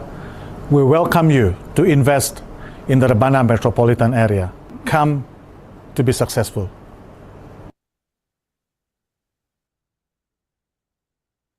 Wow, nice, Pak. Rebana is indeed promising, especially with the massive infrastructure development in West Java, ya, Pak, ya. As a resident of Bandung, me from Bandung, Pak, I can see the tremendous potential here. Several projects are currently underway, and the information shared is incredibly valuable. It's well suited for students studying development economics, since most participants here are economic students, Pak. Yeah, it's nice. Rebana is Okay. Yes, great. So that is urban area, which hopefully the future of economic growth in West Java, and also the southern West Java, yeah, which also stipulated in the presidential regulation. But we're still lacking, yeah, in southern West Java. Yeah, so we are still now looking for investment opportunities, yeah, for southern West Java, yeah, or Jabar Selatan. So maybe just a few last slides before I finish my presentation. Other than Rebana, we also have special economic zone, which is called KEK, ya, Kawasan Ekonomi Khusus in Lido, ya, in Bogor region, which is developed by M.Sc land, about 1,000 hectares, which will become a creative industry and tourism area, international class tourism area, yeah. So about 2.4 billion of investment, or about 33.4 trillion rupiah will come to Lido, yeah, and also the number of foreign tourists and domestic tourists reaching a total of 63 million tourists by 2038, yeah. So we expect the exchange inflow revenue, yeah, from foreign tourists and foreign exchange outflow saving from domestic tourists, reaching about $4.1 billion over the next 20 years, yeah. And also the direct labor absorption, yeah, serapan tenaga kerja with the existence of Lido KEK is estimated to reach about almost 30,000 workers, yeah. So maybe in Lido there will be some maybe like a Universal Studio, something like that, and there's hotels, a golf course, etc. Will become the main attraction of tourism for West Java in the near future.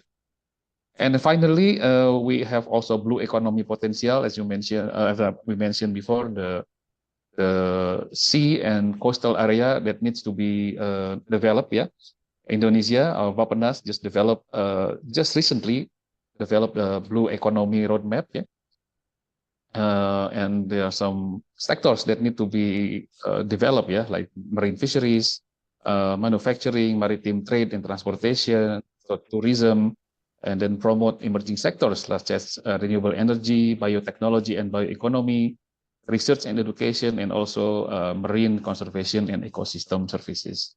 So these are opportunities, yeah, for us to to develop future economy for West Java. Final message, yeah, for all of you. This final message. This is the Professor Arif Ansori. I think you all know him well, yeah. So all of you here, the students from Unpad, yeah, bachelor degree, yeah. So you are part of 10%, yeah, of elite in Indonesia. Ya, BPS mensurvei hanya 10% pekerja di Indonesia yang pernah mengenyam pendidikan di universitas, ya. So you are the top 10% of the highest earners, ya, in Indonesia. You will be one of them, ya. So hopefully once you graduate and you finish your study, you can, you don't forget the rest of 90% of population in Indonesia. You help them, so Indonesia can become stronger, can become one of the best countries in Indonesia. Yeah, thank you very much. Maybe that's why in planning, it's, sometimes someone sitting in the shade today because someone planted a tree a long time ago. Hopefully you can contribute, you can plant a tree for someone else in the future to sit in the shade. Yeah, so we can develop the, development in West Java. Yeah, maybe there are some familiar faces. There are six students now conducting an internship in Bappeda. Yeah, maybe you know their faces. Maybe all of them also maybe join in our seminar. Yeah, so we also accepting internship, yeah, in Bappeda Jabar. So these are in action. Yeah, just finished their first month of internship in West Java to contribute their ideas, contribute their topics of mini research. Hopefully we can collaborate in the future with other students. Thank you very much for the opportunity for Bappeda to present the materials, to share our ideas about what we formulate for West Java 2045. Thank you very much. I will return this back to the moderator. Okay, thank you, Pak Eka, Jatnika, for delivering the presentation. Now, please let me conclude regarding the topic before we jump to the Q&A session with the participants. So, the economic growth in West Java did experience a decline during the COVID-19 pandemic. However, when reforming began after the pandemic, everything actually improved compared to the pre-pandemic period. Similarly, the unemployment rate in West Java decreased year on year. The percentage of the poor population did increase during the COVID-19 pandemic from 2020 to 2022, but in 2022, it started to decline. Okay, not only COVID-19, but also the Russia-Ukraine crisis and its impact on the global economy have affected West Java's economy, particularly its international trade, especially in textile exports, ya Pak ya. Textiles are an industry that significantly contributes to employment in West Java. So, the economic transformation towards West Java in 2045 holds the promise of significant growth and development. The vision for 2045 envision West Java as an economic powerhouse with a diverse and sustainability economy, leveraging its strategic location, infrastructure development, and innovation to attract investment and foster job creation. The focus on key sectors like manufacturing, tourism, and agriculture along the development of a skilled workforce aim to propel the region into the dynamic and globally competitive hub. And However, achieving this vision will require concerted effort from the government, ya Pak ya, government, businesses, and communities to overcome challenges such as infrastructure development, environmental sustainability, and inclusive economic growth. By addressing these challenges and staying committed to the vision like SDGs, ya Pak, in West Java, can position itself as a vibrant economic center that benefits not only its residents but also contributes significantly to Indonesia's overall economic growth and prosperity by 2045. All right, for now, so I'd like to open the Q&A session for the participant here. I will give the opportunity to 3 participants who are very excited to ask questions. All right, please go ahead. Okay, there is Hanifa Aulia Yasmin from Polytechnic, ya, Estialan. Okay, please go ahead with the question. Okay, Assalamualaikum warahmatullahi wabarakatuh. My name is Hanifa Yasmin from Polytechnic Stialan Bandung. Firstly, I want to apologize that I can't turn on my camera and for my bad English skill. So, sir, you said that before there is a lot of industry that's supporting the economy of West Java, but there are also an irony where there's a lot of unemployed people in West Java, and mostly is only a high school graduate. So what do you think the cause of this problem and how the government will handle this problem? Thank you.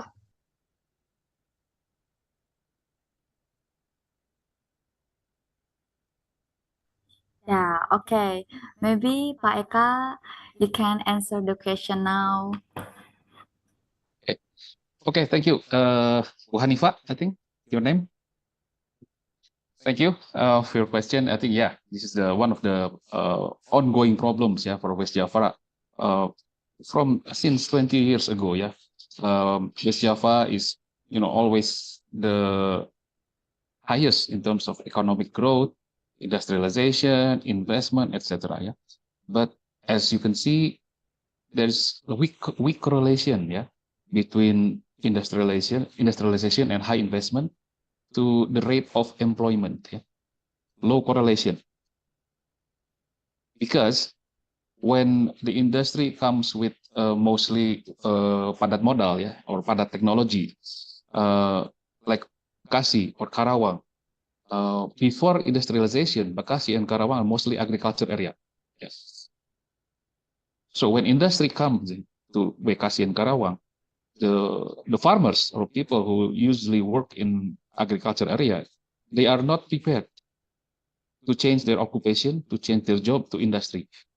So that's why they can only become spectators. They cannot be absorbed by the industry to become employee, yeah, in the industry. That's one of the issues. Yeah. So the preparation of the local people to internalize them into the employment market is still the problem for us. Yeah. So that's one of the issues. Second issues also relate with education. Yeah. As you mentioned before, SMA and SMK, yeah, is the main problem now.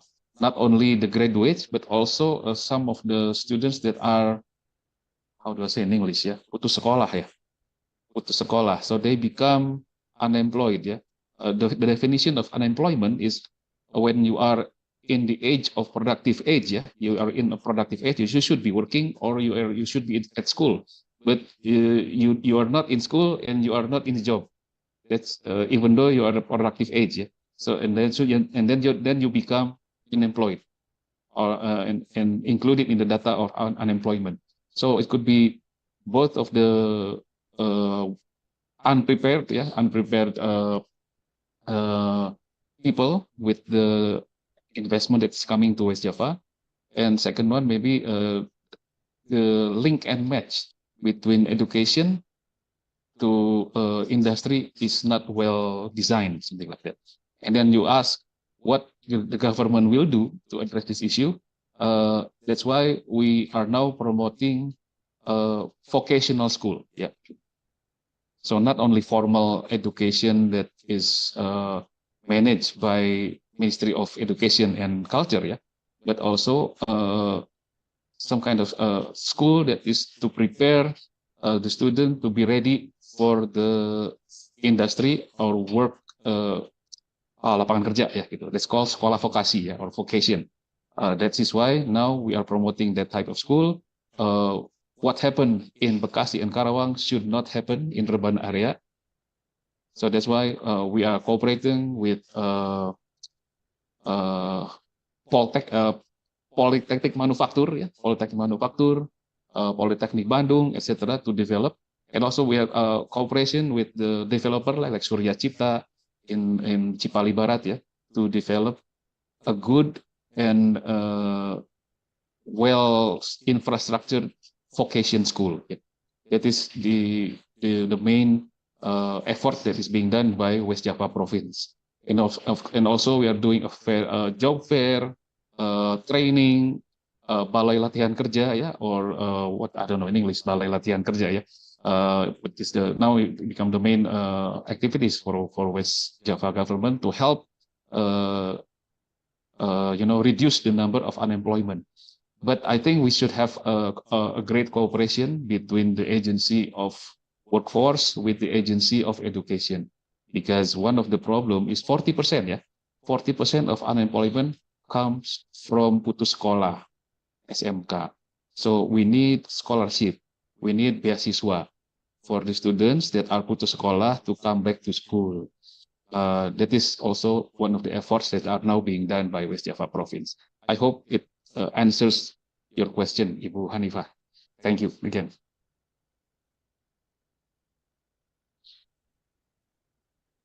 Okay, thank you for your answer. You're welcome. Yeah, is that a significant number, yes, sir? 40% dropout rate in West Java. Yeah. Yeah, but yeah, Yes. low Drop out, correlation yes, drop out. Thank yeah, you. drop out, yeah. Okay, low correlation exists between the industry and investor on one hand and employees on the other hand. And the second issue pertains to challenges within the education sector itself, ya Pak ya. So for the second question, who's the participant?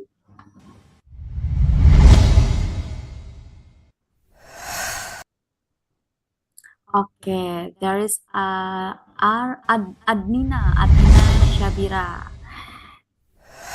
Okay, go ahead. Okay, thank you for the opportunity, and I apologize to not be able to turn on my camera. And for my question, what are the current key industries within the manufacturing sector in Indonesia, and how do they contribute to the country's economy? Thank you. Sorry, could you repeat the question? Okay. For my question, what are the current key industries within the manufacturing sector in Indonesia, and how do they contribute to the country's economy?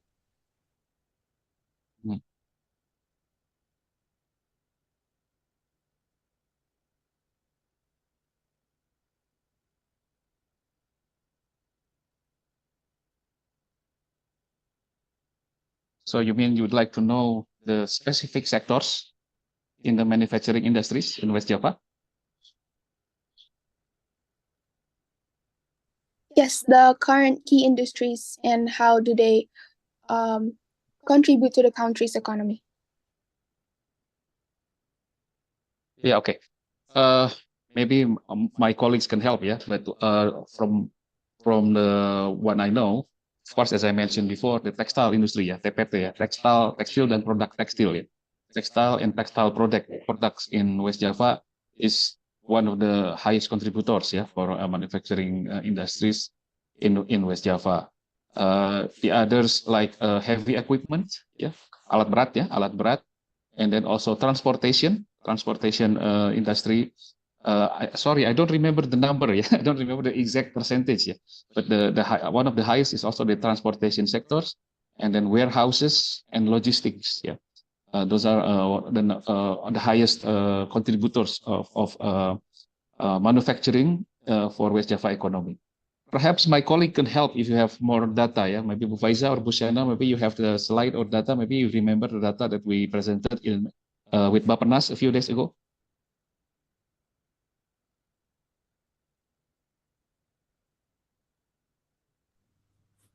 Okay, maybe Adnina means is for that manufacturer, what is the impact for the economic of Indonesia, like in the macroeconomic view or anything, maybe? Oh, sorry, I kind of misunderstood the question. Yeah, sorry. So the impact of manufacturing. Yeah, You mean? manufacturing, textile.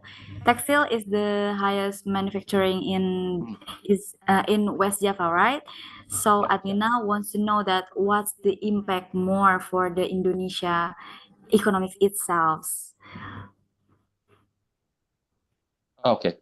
Well, maybe as you know, 60% of manufacturing in Indonesia is located in West Java. About 60 to 70% something of industry in Indonesia is located in West Java. So that's why the Bappenas or national government always consult West Java. Yeah, something that has happened in West Java, especially relates with the manufacturing industries, will directly affect the economic growth of national economic growth will be affected. Yeah. That is why, as you can see, mostly of the industry in West Java, in the North Coast, yeah, in Bekasi, in Karawang, are mostly, let's say, strategic project, yeah, strategic project, because it will affect the welfare for the national context, yeah. So that is why not only about employment, but also the influx of investment, the influx of capital from other countries to West Java, to West Java in terms of manufacturing activities in West Java is also the highest. Yeah, so that's why of course the impact will be significant in the national context. Yeah, also from the chat, yeah. What same question? What causes West Java region, yeah, still too dependent on manufacturing sectors? Because it is part of the national plan, yeah? Part of the national plan to design West Java, especially WPPI 1 area, ya, wilayah pengembangan industri 1 in West Java, in Bekasi and Karawang, to become the designated national industrial state, yeah. So of course, because it is national mandate, we have to do that. We have to execute the plan because it's part of the national strategy. And for now, let's say maybe Professor Arif say we are now trapped in the economic growth or LPE, ya, laju pertumbuhan ekonomi, as the one of the well, or maybe one and only indicators that is important for economic development. Whereas I think in reality, we can say in the last 20 years, if we only depend on manufacturing, if we only depend on the investment coming in, it will provide an unstable foundation of economy. Yeah. As you can see, a manufacturing sector is very fragile. What happened that we learned from the COVID pandemic disaster, yeah, in the last 2019, 2020, 2021, yeah, it's very fragile, yeah, manufacturing sector.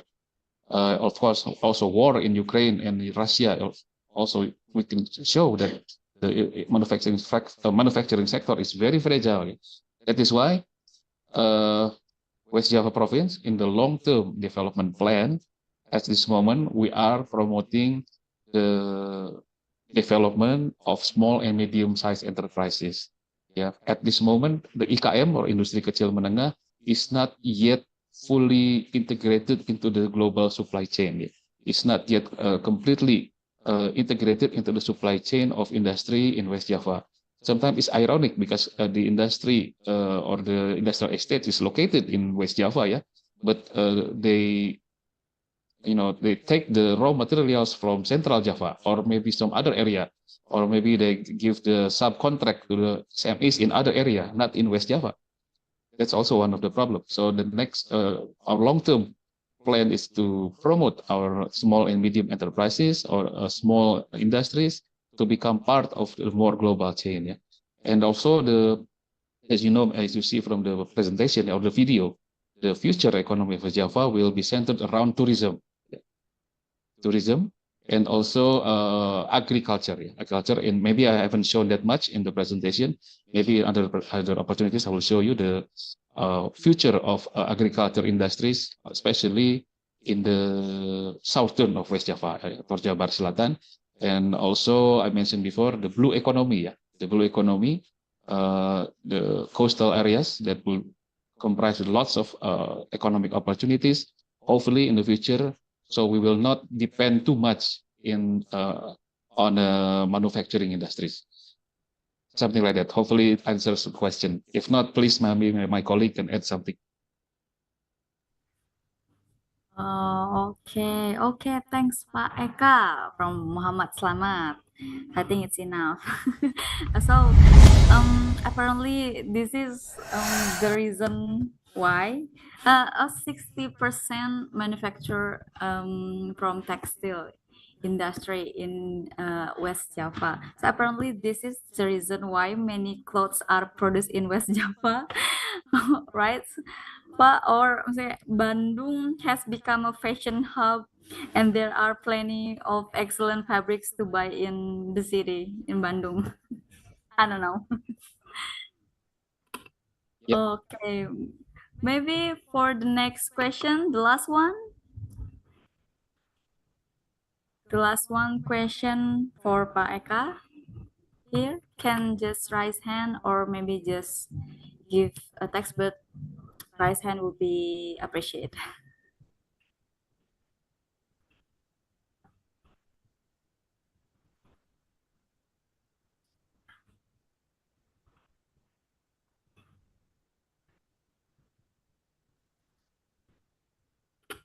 Is there any question again for the participant? Okay. Yeah, I think there are many interesting activities here for young people ya Pak in Bappeda. So many interesting activities here for young people in participate in such as webinars and internship. These opportunities can indeed open doors for Unpad students maybe for doing intern in Bappeda. Yes. Maybe as mentioned in my previous or earlier slides, yeah, Bappeda is responsible in developing planning document, yeah. So in the effort to do that, of course, we need data. Good decision needs good data, yeah. So the data, of course, not only data, but also analysis of the data. So that's why Bappeda, it's more like a think tank, yeah, or it's a think tank agency for West Java province, yeah. That is why we need to be closer to academic or scientific community, yeah. That's why I collaborate very closely with Professor Arif Ansori, with Pak Victor, and Pak Ahmad Komarul Zaman, Professor Zuziana from SDG Center. We work very closely with academics, yeah, and also from IPB, yeah, Pak Professor Ahmad Fauzi, and then also from ITB, from SAPPK and other departments, yeah, SBM ITB. Also, we have lots of collaboration with campus, yeah, with universities, yeah, because we need to have more and more insight into the academic analysis. So when we try to interpret the data, we try to analyze the data, it must be conducted by a valid method, yeah. Just recently, a few days ago, we conducted a coordination meeting, yeah. We try to prioritize strategic issues that have been identified from West Java Development Forum. How do we do this prioritizing issues. How can we weigh that these issues is more important than others? So we cooperate with Pak Victor, yeah, to employ what is called Delphi method. Delphi method is try to gain insights from experts to find a convergence, to see what are the priorities of the issues that is more important. So it's not subjective. So it must be conducted by good methodology, scientific methodology. So we can say that, okay, this issue is more important from that issue.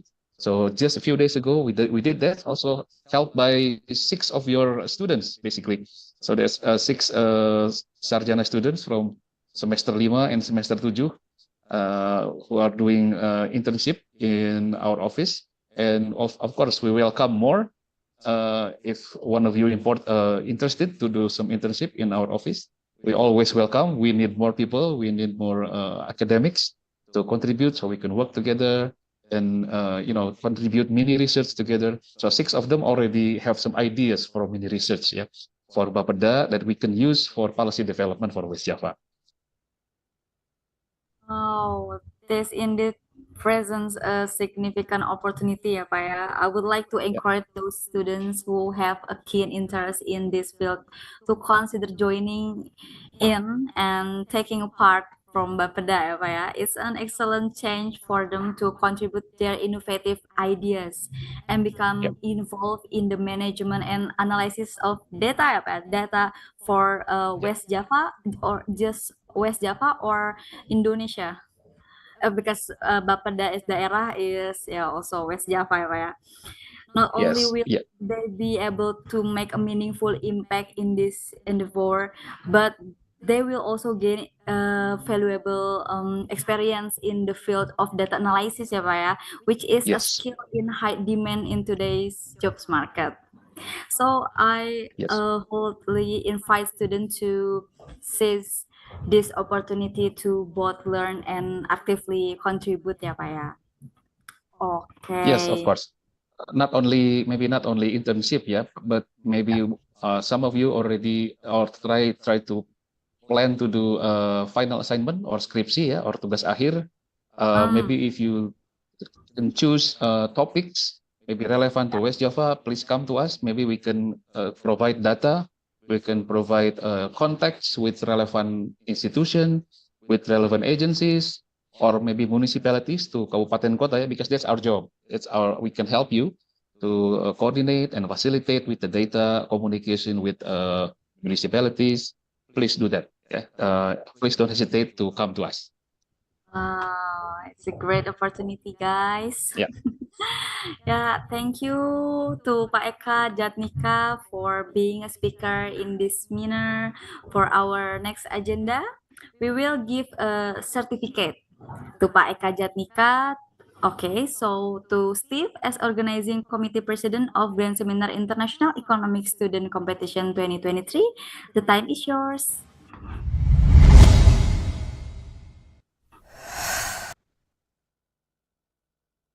Okay, thank you, moderator. And also, I would like to thank you to Mr. Eka.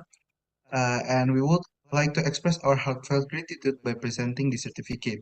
Thank you for your contribution and dedication to our event. And maybe I would like to give it back to the moderator. Wow, thank you very much, organizer. This is a great honor for me. Thank you.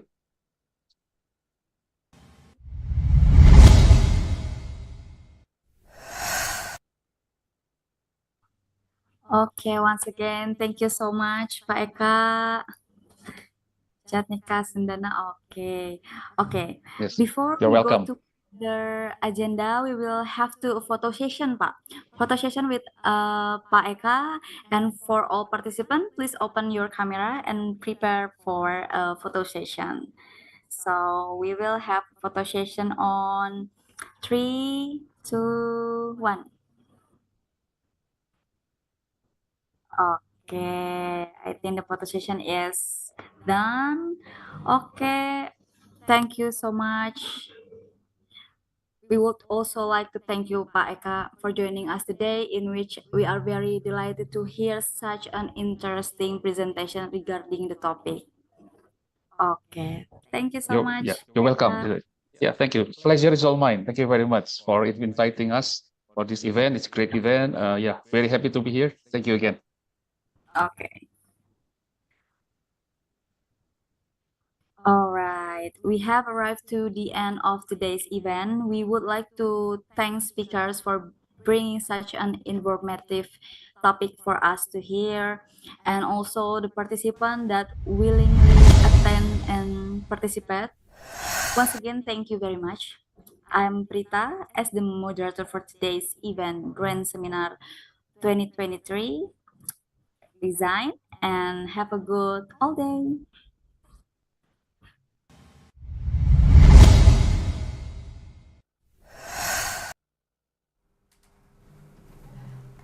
Thank you, Ms. Prita, for guiding the Grand Seminar International Economic Student Competition 2023. And thank you to Mr. Jatnika Sundana, ST, M.Sc, for delivering interesting and informative materials. For the next agenda, we will give a certificate to Ms. Widyandini Prita Hapsari, SA, as the moderator of Grand Seminar of International Economic Student Competitions 2023, to Mr. Steve Rafael as Organizing Committee President of Grand Seminar International Economic Student Competitions 2023. The time is yours.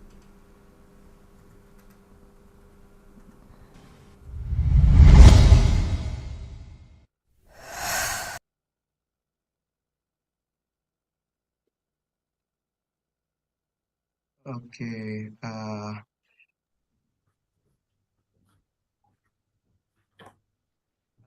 I would also want to thank you very much to Prita as a moderator, and also we would like to give the certificate for the moderator, and thank you for your contribution and dedication to our event, Kak.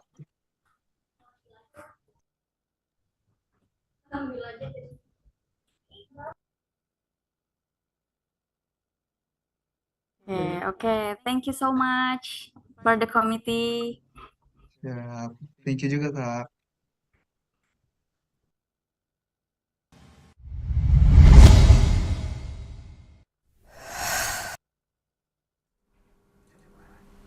Next, there will be an entertainment session presented by East Flash Students Association of Economic Development Studies, Padjadjaran University. Happy watching!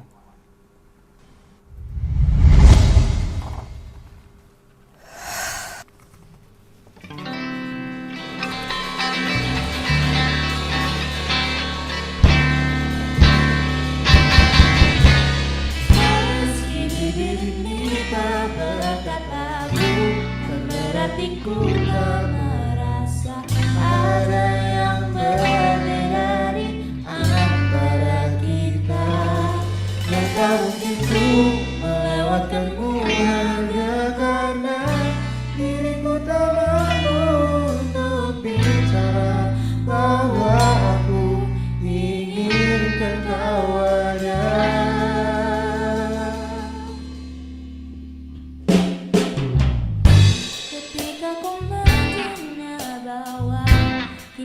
Tak lagi dengannya, dalam benakku timbul tanya,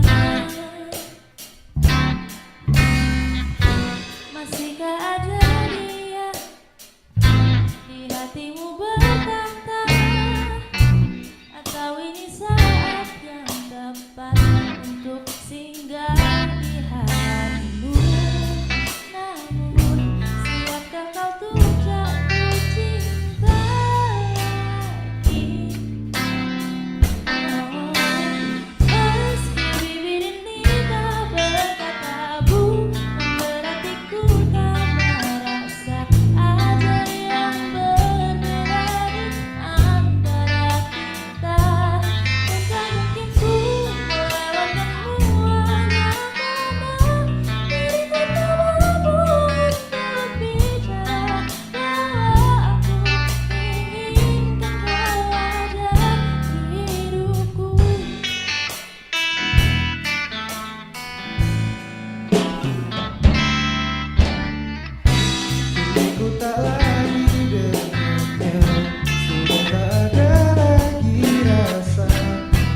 performance. I couldn't sing like that, Ryan. Neither could I.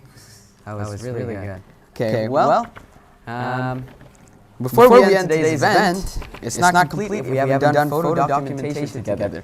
So prepare your poses and your smiles for us because your committee will soon take a screenshot.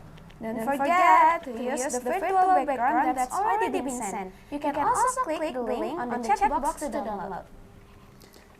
Yeah. So now, I think it's best to turn on your camera for the participants. So we're going to take a screenshot. Right. Pictures of us.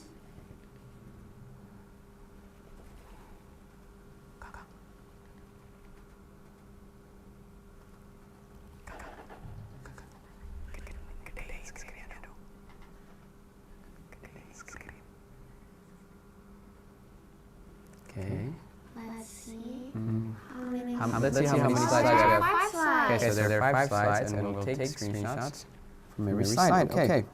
Please turn on your camera, guys, and use the virtual background, okay?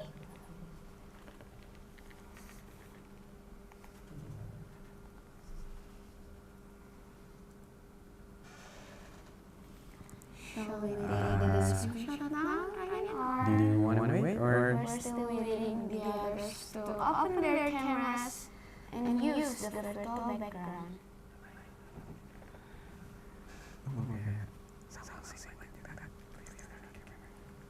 No? Okay.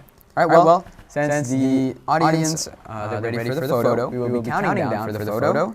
Because there are 5 slides, we will take as many as 5 photos. So let's start from the first slide.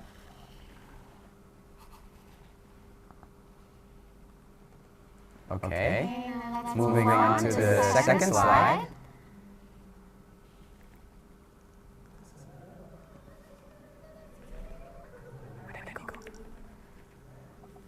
On to the third slide.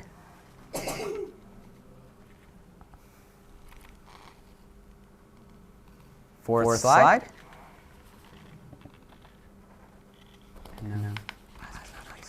And now the last slide. Okay, that wraps up photo documentation.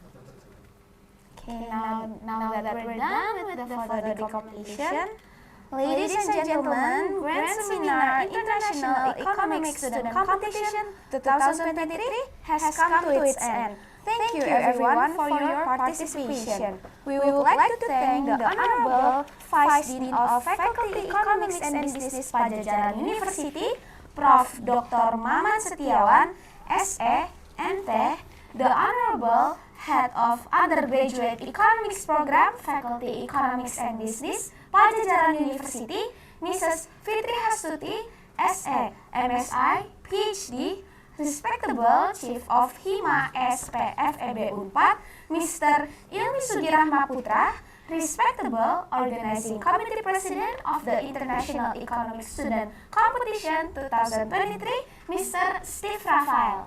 And to the sponsors once again, PT Bank CIMB Niaga Terbuka, PT Tugure Asuransi Indonesia, and CAF Indonesia. Also to Studio Vibes Unpad for providing us this studio. I also want to thank all the participants, and before you go, please fill in the evaluation form on the chat box below sent by the committee. Once again, thank you. And don't forget that there will be next series of International Economics Student Competition. We will have the International Economics Competition that will be started on October 21st, 2023, and the International Student Conference on Asia-Africa Studies on November 19th, 2023. We will be waiting for you all. Thank you, and have a nice day.